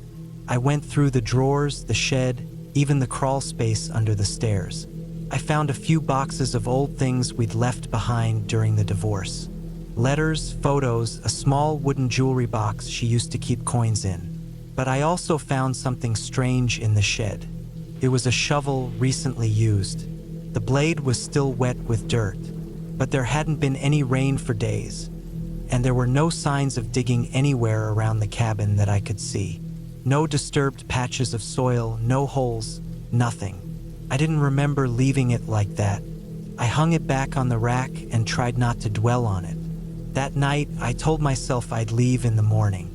I just needed one more night there to finish boxing up the last few things. But I barely slept again. The wind died down, but the quiet made it worse. It felt like the entire forest was holding its breath. At some point around 2 a.m., I heard footsteps on the porch. Slow, steady. Then a long pause. Then a single knock on the door. Not loud, just one. Then nothing. I didn't move. I sat on the edge of the bed with the flashlight and the fire poker in my hand, breathing shallow, waiting for it to happen again. Didn't. The next morning, I opened the door at first light. There were boot prints in the frost on the porch. Not mine. Bigger than mine, in fact. They led off into the woods. Deep, clear, recent.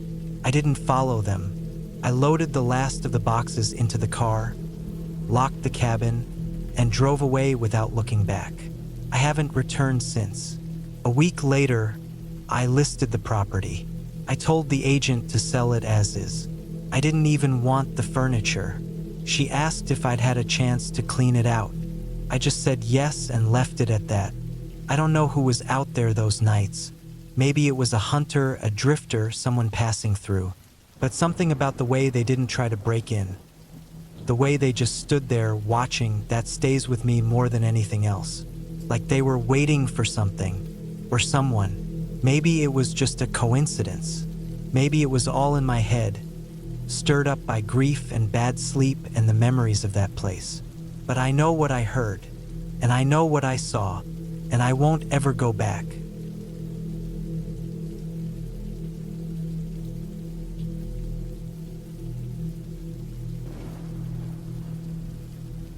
It was the fall of 2018 when I decided to take a solo trip up to an old piece of land that had been in our family for a long time. I was 32 at the time, working as a freelance surveyor, and things had been slow for a while. I needed some time away from the noise of the city, and the property we owned up in northern Missouri seemed like the right place to go. The land wasn't much, about 14 acres of hilly woods and rough trails that hadn't been maintained in years. There was a single cabin at the far edge of it, not more than a few hundred yards from the edge of a forgotten graveyard that had been there since the 1800s. Most of the tombstones were broken, and the ones still standing were barely readable. Trees had overgrown the plots, and the iron fence around it had long since fallen into piles of rust. The cabin had belonged to my great-uncle Frank, who used to trap animals for fur and sell the pelts. He died in the early 2000s, and nobody had lived there since. My dad used to tell me how Frank kept to himself and always warned people to stay away from the cabin at night. Not because of anything supernatural, but because of wild animals and the way the wind carried strange noises through that valley. I didn't think much of it growing up. When I got there, I parked my old Ford Ranger near the base of the hill and hiked the rest of the way in. The path was overgrown with brambles, and I had to swat away spider webs every few feet. It was already late afternoon by the time I reached the cabin, and the sun was starting to dip behind the trees. The air was cold and still, and everything smelled like damp leaves and old wood. The cabin looked exactly like the pictures I had seen years ago. One floor, one room, and a small outhouse out back. The roof was covered in moss, and parts of the siding were rotted, but the structure itself was still standing. I pried open the door, which creaked but didn't break, and stepped inside. Dust filled the air. Cobwebs hung from the rafters, and mouse droppings were scattered across the floor. There was a table, 2 chairs, and a small cast iron stove. A moldy mattress lay on the wooden bed frame in the corner. I dropped my pack, opened the windows to air the place out, and started unpacking. I had brought a sleeping bag, a camp stove, canned food, a flashlight, a headlamp, a knife, a pistol, and a journal I had meant to start writing in. No cell service out here, which I actually liked. I needed the silence. That first night passed uneventfully. I made some chili, wrote a few things in the journal, and climbed into my sleeping bag with my hat pulled low over my face. I could hear the wind moving through the trees outside and the occasional snap of a branch in the woods. Normal forest sounds. It was the second day when things started to feel strange. I woke up early, maybe just after 6, and went out back to use the outhouse. As I stepped outside, I noticed something about the graveyard down the slope. One of the iron gates that had always been on the ground was now standing upright. Not fully upright, but it looked like someone had propped it up with rocks and leaned it against a stump. I figured maybe I was remembering it wrong. Wind could have shifted things or animals. I didn't think too hard about it. After a small breakfast, I spent the day walking the property. I mapped out what I could, taking notes of old trail markers, broken fence posts, and collapsed tree stands. Around noon, I passed near the graveyard and walked through it for a bit. The stones were even more worn than I remembered. One had fallen onto its side, and under it, I saw what looked like an old tin box. It was rusted shut, but curiosity got the better of me. I picked it up and carried it back to the cabin. It took me nearly 30 minutes to get the thing open using a screwdriver and a rock. Inside was a stack of old photographs, black and white, all curled at the edges. Most of them were just pictures of people standing near the graveyard, all taken in different years. Some were from the 1930s, others more recent. A few were marked with dates on the back. One photo was newer. It had a date from 1991 and showed someone standing behind the cabin. The person had their back turned and was facing the woods. What bothered me was that they were wearing something that looked a lot like the heavy wool coat I had found hanging in the cabin the night before. Again, I brushed it off. Maybe it was Frank. Maybe he left the box out there and forgot about it. It was just weird seeing that photo after all these years. That night was colder.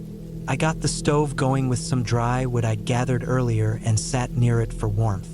Around 11 p.m., I heard something outside. It sounded like slow footsteps on the leaves. Then it stopped. I stood still for a while, holding the pistol. I didn't hear anything else. I figured it might have been a deer or a raccoon. Eventually, I lay back down and dozed off. Around 3 in the morning, I woke up again. This time, I heard something tapping on the outside wall of the cabin. 3 soft taps, then nothing. I sat up, heart pounding, trying to listen through the quiet. I didn't move for at least 10 minutes. I didn't hear it again. I finally got up and checked outside with the flashlight. Nothing was there. No footprints, no animal tracks in the dirt. Just the still woods and the wind. The next morning, I hiked down to the ranger to make sure it was still there. It was. Nothing had been touched. But when I got back to the cabin, I noticed small things had changed. The photos I had left on the table were scattered across the floor. One of the chairs had been moved a few feet from where I had left it. I told myself maybe I bumped it, maybe the wind from the open window pushed the photos. I kept trying to explain things in my head, even when they didn't feel right. I thought about leaving that day, but I had told myself I'd stay for 5 nights, and this was only the 3rd. I didn't want to be the kind of person who ran from the woods just because of some weird feelings. That evening, I decided to walk around the graveyard again before dark. I went to the spot where I'd found the box. The stone I had lifted was gone. Not just moved, it was missing entirely. I searched the area, even down the hill a bit, but found nothing. Those things weighed a lot. You couldn't just pick one up and walk off with it. I stood there for a while, trying to make sense of it. I looked around the tree line. Nothing. No movement. No sounds. Back at the cabin, I tried to keep my mind occupied. I read an old magazine I found, made dinner, and cleaned up. I kept all my gear close to the bed that night, the pistol, flashlight, boots. I didn't sleep well. Every time I started to drift off, I thought I heard something outside. The wind would catch the edge of the roof and groan, or an acorn would hit the siding, and I'd snap awake. Around 2 a.m., I finally heard something I couldn't explain away. It was the sound of someone walking just outside the cabin. I could hear the pattern: step, step, pause, step, step, pause. It circled the cabin once, slow and steady, and then stopped right near the front. Then silence. Not a single sound for minutes. I didn't move. I stayed in the sleeping bag, my hand on the pistol, breathing as quietly as I could. I don't know how long I stayed like that. Maybe hours. When I finally got up and checked outside again, there were faint boot prints in the dirt. Not mine. Smaller, narrower, heading toward the graveyard. That next morning, I made the decision to leave early. I packed everything before the sun was up. But when I opened the door to go outside, I stopped cold. Hanging from the doorknob was a strip of cloth, old, worn flannel, the same pattern as the coat from the photo. I dropped it without touching it and backed away. I hiked down to the truck as fast as I could, gear clanging against my pack. When I got to the Ranger, I threw everything in the bed and got out of there. 2 weeks later, I went back with my cousin Jake and a couple of his buddies. They brought rifles and extra gear. We searched the cabin and graveyard in daylight. The stone I had found the box under was still missing. The photos were gone. The cloth was gone too. But the strangest thing was that near the edge of the graveyard, someone had stacked a small pile of rocks in a pattern that looked like a rectangle, almost the same size as a grave.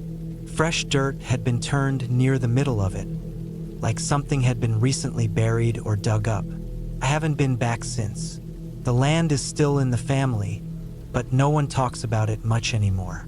I still think about those photos sometimes, about the person standing behind the cabin, about the sound of those footsteps circling in the dark. I don't believe in ghosts or curses or anything like that, but I do believe there are people out there who don't want to be found. People who live out in the forgotten places where no one ever goes.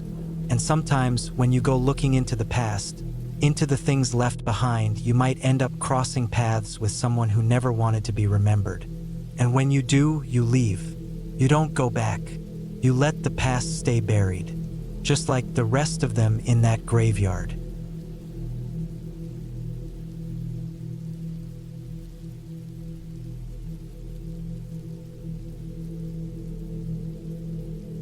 I was 36 years old the year I finally took a break from the city.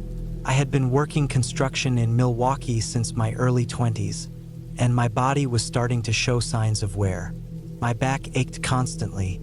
My knees clicked when I moved, and the noise of the city was getting harder to live with. I wanted silence, just trees, wind, and my own thoughts for once. So in October of 2018, I rented a small cabin near a place called Sulfur Ridge, out in northern Tennessee. It was the kind of place no one really talks about unless they grew up around there. Nothing fancy, just an old structure tucked away deep in the woods, 2 miles off a back road, surrounded by trees that had been there longer than any living person. The guy who rented it out to me through a small ad in the paper said it was once part of an old hunting trail. There was no cell signal, no electricity, just a propane heater, a water pump, and a roof over your head. I didn't care. That was the whole point. I wanted something real, rough even. Something that didn't remind me of concrete and rebar and engines. I drove down in my old Ford truck, taking side roads most of the way. Took me nearly 11 hours to get there. By the time I turned onto the dirt road leading to the cabin, it was close to sundown. The sky was pale orange, and everything looked still. The tires cracked over dry leaves and tiny sticks as I made my way deeper into the woods. When I finally reached the clearing, I saw the cabin. It looked older than I expected. The roof had some moss growing on it, and the wood siding was dark from years of rain and sun. There were a few windows, small and cloudy. No porch, just a step and a plain wooden door. A steel chimney pipe stuck out of the roof at a slight angle. I parked beside it and turned off the engine. For a few seconds, I just sat there. Everything was dead quiet. Not a bird, not even wind. Felt strange, but in a peaceful kind of way.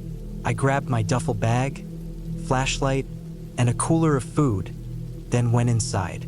The place was one room, not counting the outhouse about 30 yards behind the cabin. There was a single bed with a thick wool blanket, a wood-burning stove, a small table, and 2 chairs. A lantern hung from a nail on the wall. I lit it, and the shadows pulled back a little. That first night was uneventful. I made a simple dinner, canned chili and some crackers, and sat outside watching the stars. The sky was huge and black, freckled with more stars than I'd seen in years. It was colder than I expected, so I turned in early, the sound of dry leaves rustling lightly outside lulling me to sleep. The next morning, I woke up to the sound of a branch snapping. Not close, but close enough to register. I opened my eyes and stayed still for a while, trying to hear more. Nothing followed. Probably just a deer or a raccoon. Still, it reminded me I was alone out here. I spent the day chopping firewood from a pile of fallen trees behind the cabin. The physical labor felt good, better than I thought. My muscles burned, but in a clean way. I stacked the wood beside the cabin and took a short hike down one of the overgrown trails I found to the west. I carried a hunting knife with me just in case, though I never planned to use it. By the time evening rolled around, I noticed something that I didn't catch the first night. A set of faint tracks near the side of the cabin, boot prints. They weren't mine. They looked a bit older, like they'd been made maybe 2 or 3 days ago, but I couldn't be sure. I thought maybe it was the property owner checking in, or maybe another renter before me. Still, it didn't sit right. I pushed the thought out of my head, told myself I was just jumpy. I made dinner again, this time some sausage I brought with me, fried in a pan over the small propane stove. The heater worked fine too. It got the place warm enough to be comfortable. That night I couldn't sleep. Not well, at least. I kept hearing things. Soft creaks outside, like footsteps over dried leaves. Sometimes they stopped. Sometimes they circled the cabin. I sat up, held the knife in my lap, and waited for a sound close enough to be real. But nothing came. Eventually, I must have drifted off, because I woke up late the next morning with light coming through the window. When I stepped outside, I saw something that made my chest tighten. A small pile of stones had been stacked in front of the cabin door, perfectly balanced, 5 stones high. I hadn't done that. I walked around the cabin slowly, checking for any other signs. No footprints. No broken branches, but something had definitely been there. I kicked the stones aside and scanned the woods for any movement. There was nothing, just stillness again, and that unnatural silence. I didn't want to jump to conclusions, but it felt deliberate, like someone wanted me to know they'd been there. I debated packing up and heading home early, but something in me resisted. I told myself I'd stay at least one more night. Maybe I'd catch whoever it was. That afternoon, I didn't hike. I stayed near the cabin, listened carefully, walked circles around the clearing. I even strung up an old tin can alarm between 2 trees behind the cabin. If someone came close, it'd rattle. As the sun dropped, I felt the tension in my stomach growing, like something invisible was pressing in on me. That night was cold. The wind picked up and rattled the cabin walls a bit. I kept the lantern burning low, the knife in my hand again. I stayed awake longer this time, determined to hear or see something. And then it happened. Around 2 a.m., the tin cans behind the cabin clattered. Not by accident, not from wind. They shook like something big had hit the string. I got up slowly, put on my jacket, and opened the door as quietly as I could. The night was thick and pitch black beyond the lantern light. I held my flashlight out and clicked it on. Nothing. I moved around to the back of the cabin, the cold air biting my cheeks. The cans had stopped moving, but the string had been snapped. Clean cut like with a knife. My flashlight beam moved over the trees and brush, but saw nothing. Then I saw it way back between the trees. A figure, not moving, just standing there, far enough that I could only make out the shape. A man, probably. He was tall, wearing something dark. I raised the flashlight, but before I could focus the beam, he stepped backward into the trees and vanished. No running. No noise. I backed up fast, nearly tripping, and locked myself inside the cabin. The next morning, I didn't waste time. I packed everything and loaded it in the truck in under 10 minutes. I was ready to drive straight back to Wisconsin. But before I got in, I walked one last lap around the cabin just to make sure I didn't forget anything. That's when I found something under the back window. A Polaroid photo tucked under a rock. I pulled it out with shaking hands. It was a photo of the cabin, my cabin, from the tree line at night, and the window was lit. That meant someone had been watching me while I was inside. That was it for me. I got in the truck and didn't look back. I drove all day, barely stopped, and didn't tell anyone what happened. I never reported it, never called the guy who rented it out. I just went home. I don't know who that was or why they were out there, but it wasn't random. They wanted me to know I was being watched, and they wanted me scared. It worked. I've never gone camping alone since, and I'll never go back to Tennessee.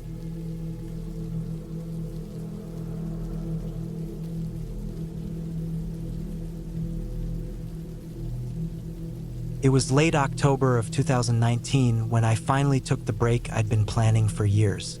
My name is Mark Daniels, and I was 36 at the time, living in Missoula, Montana. I'd spent the last decade doing digital design work, mostly sitting in front of a screen and losing touch with nature. Between my divorce in 2017 and the never-ending deadlines, I'd just kind of worn myself down. So when my cousin moved to Wyoming and mentioned an old hunting cabin near Cody that no one had used in years, I told him I'd take it off his hands for a few weeks and get some real rest. The plan was simple. Drive out there with some supplies, stay a week or two, go off the grid, reset my head, maybe take some photos or write in my notebook. I didn't bring any fancy tech, just an old Nikon, a first aid kit, dry food, and my dog, a 6-year-old border collie mix named Tucker. The cabin was supposedly a few miles off a small forest road and backed up against some public hunting land. No neighbors for at least 5 miles in any direction. Sounded perfect. The first time I saw the cabin, I felt a wave of calm. It was small, maybe 20 feet wide, made of old timber with a narrow front porch sagging just slightly. The roof looked stable enough. The windows had those old wooden shutters you could close from inside.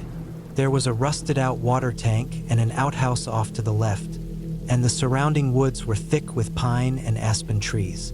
Yellow leaves were everywhere. I parked my truck in a patch of dirt about 50 feet away and started hauling my gear inside. The first couple of days were peaceful. I chopped some firewood, hiked a bit, and mostly sat on the porch with Tucker laying at my feet. I had a small portable solar charger for my phone, but I rarely used it. I liked listening to the wind in the trees and the creaks of the old cabin. Nights were cold but manageable. I kept a fire going in the wood stove, read some paperback books, made soup, and listened to the forest breathe. By the third night, something small started bothering me. It wasn't loud or obvious, just little things. The first was the trail. I'd been using the same short path from the cabin down to a little creek about 100 yards away. On that third morning, I walked it as usual, but I noticed faint tracks that didn't belong to me or Tucker. They were small, like human footprints, but light, like someone walking barefoot or in worn shoes. They weren't deep, and the trail was full of fallen leaves, but the shape was there. I told myself it was just a hunter or maybe a camper passing through, though the tracks came too close to the cabin for my comfort. Still, I brushed it off.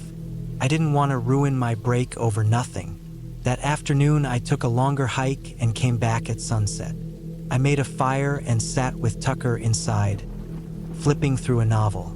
At around 11 p.m., I went out to the outhouse. It was pitch dark except for my headlamp.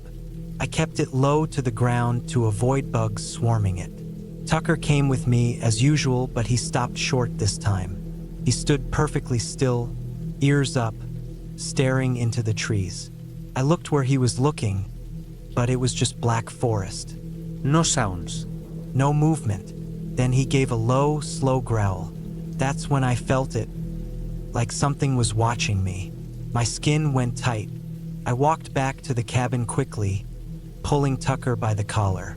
Once inside, I bolted the door and closed the shutters. I kept the fire going all night. The next morning, I walked the area behind the cabin. I didn't find anything. No prints. No broken branches. Nothing. But I did notice a change in Tucker's behavior. He stuck close to me now and didn't relax the way he had before. His tail stayed down. He stared out the windows. That afternoon, I found something that rattled me. About 30 feet into the trees behind the outhouse, I saw a small piece of faded red fabric stuck to a low branch. It looked like part of a shirt or jacket. I didn't touch it at first. It had dirt on it, maybe old blood, though it was hard to tell. I used a stick to pull it free and took it back to the cabin. There were no tags, no clear signs of who it belonged to. That night, I didn't sleep well. I kept hearing small sounds outside. Sticks cracking, something brushing along the porch. I sat in a chair by the window with a flashlight in one hand and a hatchet in the other. Tucker paced. At around 3 a.m., I heard the front steps creak. I froze. Then I heard a long, slow, dragging sound. Something heavy across wood. Not walking, just sliding. I didn't move. I didn't even breathe. The sound stopped. I waited. After what felt like an hour, I finally looked through the side window, keeping the flashlight off. I couldn't see anything. In the morning, I opened the front door slowly. Nothing on the porch. No prints. But the air smelled different, like sweat and dirt and something else, something sour. I looked around and saw something I hadn't noticed before. Near the woodpile was a small pile of broken twigs, arranged in a rough circle. I hadn't put that there. I didn't know what it meant. Probably nothing, but it didn't feel like nothing. I told myself again it was animals, or maybe someone passing through. But I'd been there almost 5 days, and I hadn't seen a single person. No voices. No gunshots. No distant tracks. Nothing. I thought about leaving early, but the cabin was paid for through my cousin's lease, and I told myself I was overreacting. I'd stay one more night, 2 at most. That evening, I cooked the last of my beans and watched the sun go down behind the trees. The air was colder now. I sat inside with the shutters closed. I moved my chair closer to the door and kept the axe nearby. At some point past midnight, I heard scratching. Not loud, not desperate, just light, slow scratching along the back wall of the cabin. Then a pause, then again. It was too high off the ground for a small animal, and too deliberate. I stood there, silent, holding my breath. Then I heard it, footsteps, human footsteps, walking around the cabin, slow, crunching leaves. I heard them pass my window. Tucker growled deep in his throat. Then silence. I didn't sleep. At first light, I opened the door and stepped out with the axe. There were footprints this time, clear ones, boot prints, worn and uneven. They circled the entire cabin. I followed them a few yards into the trees, then stopped. Pinned to one of the trees was a torn piece of canvas, green like an old tent. It had words scribbled on it in what looked like charcoal or blackened wood. It said, "Don't stay after dark." That was it. I didn't pack. I didn't make breakfast. I loaded up my gear in under 10 minutes and got Tucker in the truck. I drove the rough forest road faster than I should have, bouncing over rocks and roots. I didn't stop until I hit the highway, almost an hour later. I pulled over at a gas station outside of Cody and sat in the parking lot for 20 minutes. I didn't go to the police. I didn't tell my cousin. I didn't even tell my friends when I got back home. I just said the trip was quiet, peaceful. I never mentioned the footsteps, the sounds, or the message. But I think about it almost every week. That someone was out there watching. That they waited until it was dark. That they had probably done it before. And that they might still be out there, waiting for someone else to walk into that cabin, thinking they'll be alone.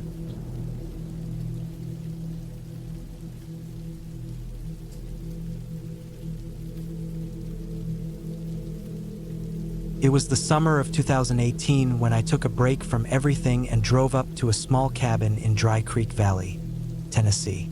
I had just turned 36. My job at the time was draining me.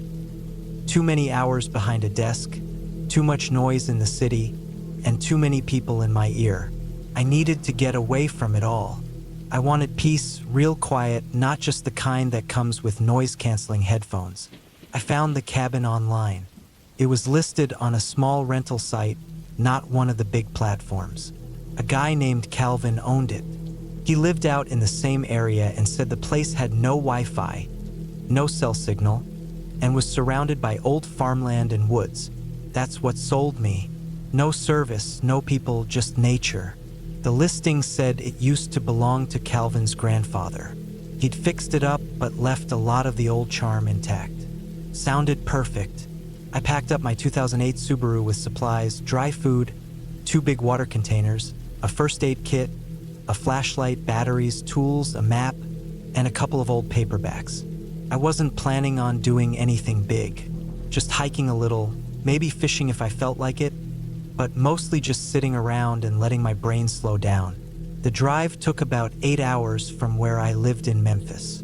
The last hour was all 2-lane roads, then gravel, then dirt. The road got narrower and more overgrown the farther I went. I passed a couple of rusted-out trucks, a burned barn, and a single trailer with a dozen dogs barking behind a chain-link fence. After a while, there weren't even mailboxes anymore. Eventually, I pulled up to the cabin. It was about 200 yards back from the road, hidden in a thick patch of trees. You wouldn't even see it if you didn't know where to look. The building was small, just 1 story with a low roof and dark wood siding. It sat crooked on stone blocks, not a proper foundation, but it felt solid enough. There was a narrow porch and a screen door that hung a little off-center. Behind it stretched a long strip of woods, and behind those, rolling hills and an old, dried-up creek bed. I parked on the grass, unlocked the front door with the key Calvin had mailed me, and stepped inside. The inside was musty and warm. There were only 2 rooms, 1 main space with a wood stove, a small table, a single cot pushed against the wall, and then a cramped kitchen with an old propane stove and a sink that didn't work unless you filled the tank underneath. No bathroom, just an outhouse about 50 feet from the back of the cabin, hidden behind some overgrown shrubs. I unpacked, made some instant coffee on the little propane burner, and sat on the porch. The sun was starting to dip behind the trees, and the air smelled like dry grass and pine. There wasn't a sound. Not a single car, not a voice, not even birds at that moment. Just wind moving through the trees. The first night passed without anything strange. I read for a while, then lay in the cot with a small lantern burning beside me. I'd left one of the windows cracked, and I could hear crickets and the occasional sound of twigs snapping out in the woods. I told myself it was probably a deer or a raccoon. Out here, those sounds are normal. Still, I slept light, like I always do in unfamiliar places. The second day, I went for a walk. I followed the tree line out behind the cabin, crossed the old dry creek bed, and climbed a hill to the south. Up there, I found a rotting wooden fence, the kind that used to mark property lines. Most of the posts had fallen over or were eaten away by bugs and moss. I didn't see any houses, no roads, nothing. Just more woods, thick with brambles and fallen trees. I stayed out for about 2 hours before heading back. When I got back to the cabin, I noticed something small but weird.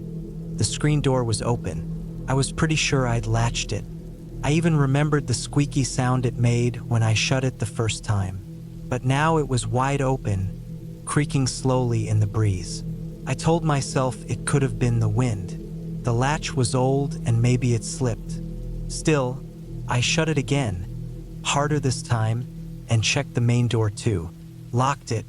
That night, I cooked some canned stew on the propane burner, ate while sitting on the porch, and watched the sun go down again. The woods turned dark fast, like someone poured black paint over everything. I brought the lantern inside, made sure the door was locked, and lay in the cot.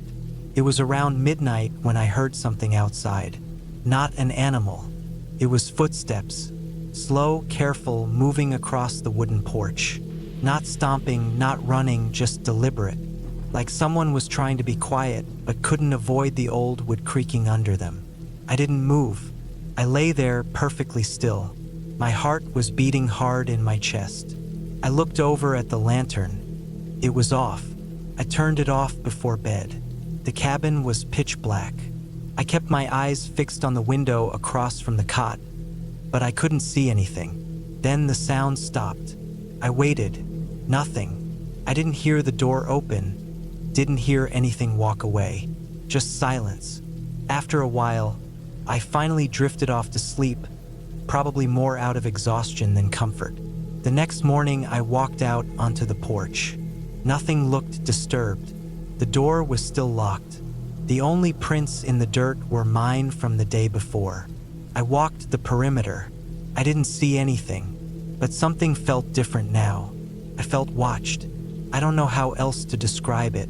The trees looked the same, the air smelled the same, but it felt like there were eyes on me from somewhere behind the leaves.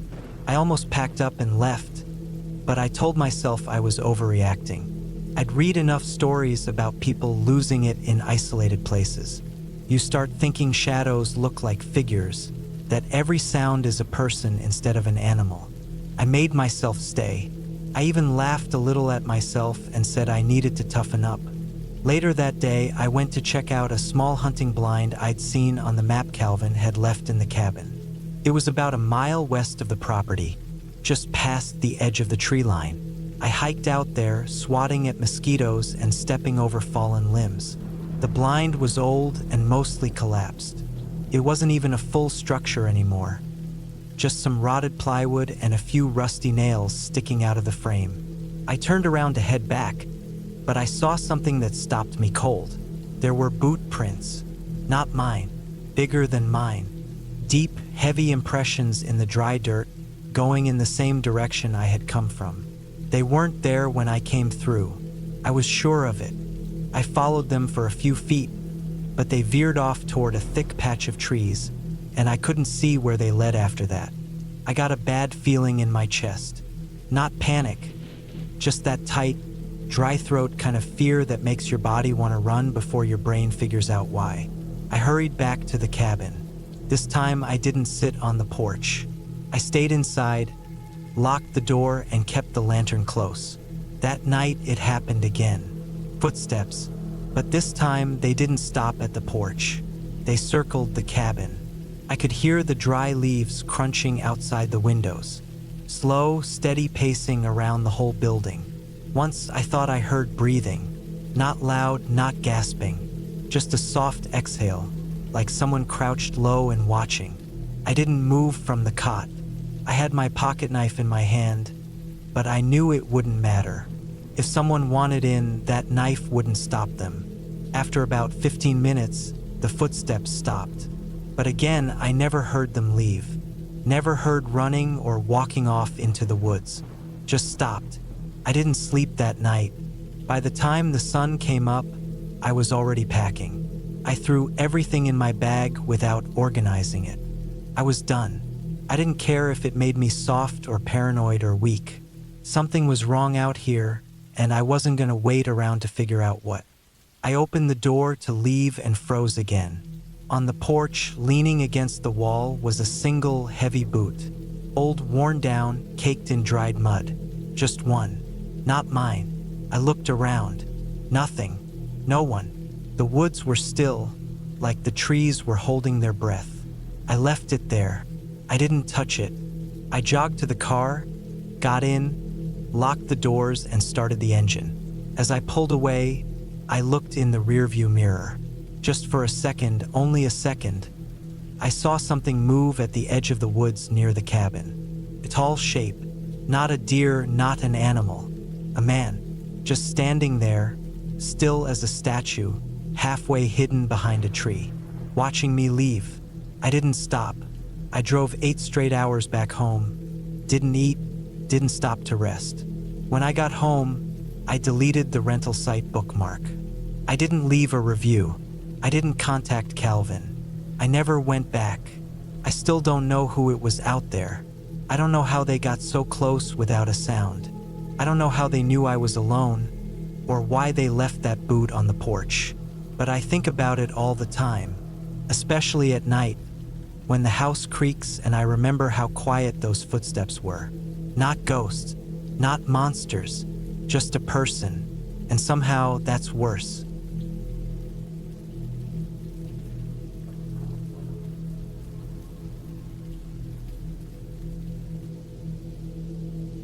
I took a job as a seasonal park ranger in the late summer of 2018, out in a national forest in northern Wyoming. I was 29 at the time, and things in my life weren't exactly going smoothly. I had just gotten out of a long relationship. I'd quit my office job in Cheyenne, and I was looking for anything that would take me away from towns, roads, people, and everything else. When I saw the listing for a remote ranger posting in the Shoshone National Forest, I jumped at the chance without much thought. It wasn't a glamorous gig. It paid little, and the location was nearly a 4-hour drive from the nearest grocery store. The job was mostly focused on trail monitoring, boundary checks, and reporting fire hazards. I'd be working alone in a backcountry cabin that hadn't had anyone stationed at it for more than a few days and years. My superiors were honest about that. They told me up front the last few rangers never stayed long, said it was too isolated, too uncomfortable. But I thought that was a bonus. Isolation was what I was after. The cabin they assigned me was called Dead Timber Lookout. No clue why it was called that. There weren't many dead trees around it. It sat on the northern edge of the forest, just outside a thicket of dense pine and spruce, with a clearing of about 100 yards all around. It was reachable by a narrow service road that turned into a rocky path halfway through, and the final quarter mile had to be hiked. No cell signal, no power lines, no plumbing. Just a 2-room log structure with a rusty metal roof, a gravity-fed water tank, a wood stove, and a shortwave radio with a dying battery pack. There was an old generator too, but it was temperamental and didn't always start. When I arrived, the air smelled clean. Pine needles, wet dirt, and late summer mountain air. The cabin didn't look too bad. Dusty, some spiderwebs inside, and a stale smell from being shut for too long. But I didn't mind. I was eager to be left alone. I cleaned up, brought in my supplies, and set up my bunk. I had canned food, dry goods, water containers, tools, a sleeping bag, and a rifle issued by the service. I also brought a few books, a headlamp, and some extra batteries. The first few days passed quietly. I hiked the marked trails, took photos of tree conditions, checked fire breaks, and made notes for weekly reports. I kept a small journal where I wrote down times, temps, and anything unusual. Nothing was. The forest was beautiful and still. I heard coyotes at night and once saw a black bear in the distance. It never got too quiet. Crickets at night, birds during the day, and the wind always moving through the trees. I started to feel like I'd found something close to peace. On the 7th day, something odd happened. Around 3 a.m., I woke up for no real reason. I was sleeping in the bunk near the window, and I heard something faint. Not an animal sound, not wind either. It was a kind of clicking, not mechanical, not sharp, just a soft, slow clicking, like someone tapping a stick against bark. I sat still and listened for a while, but it didn't come closer. After a few minutes, it stopped. I told myself it was probably a porcupine or maybe something falling from a tree. I went back to sleep. The next morning, I found something strange about 30 yards behind the cabin, near the edge of the woods. A small pile of stones. Not natural. They were stacked in a pyramid maybe 10 inches high. Flat stones, perfectly balanced. I hadn't seen it before, and it wasn't there when I cleared that path 3 days earlier. I knocked it over with my boot and didn't think much of it. That night, the clicking came back. A little louder, still soft but sharper now. Started at maybe 2 a.m. and lasted almost 10 minutes. I didn't move. I just lay in bed, holding still and listening. I looked out the window but couldn't see anything in the dark. The trees didn't move. Nothing crunched leaves. Just the clicking, slow and steady like a metronome. Then silence. The next morning, another stone pile. This time, it was closer. Only 10 yards from the cabin, just near the tree line on the west side. Again, neat, balanced, like someone placed each one with care. I felt a little uncomfortable now.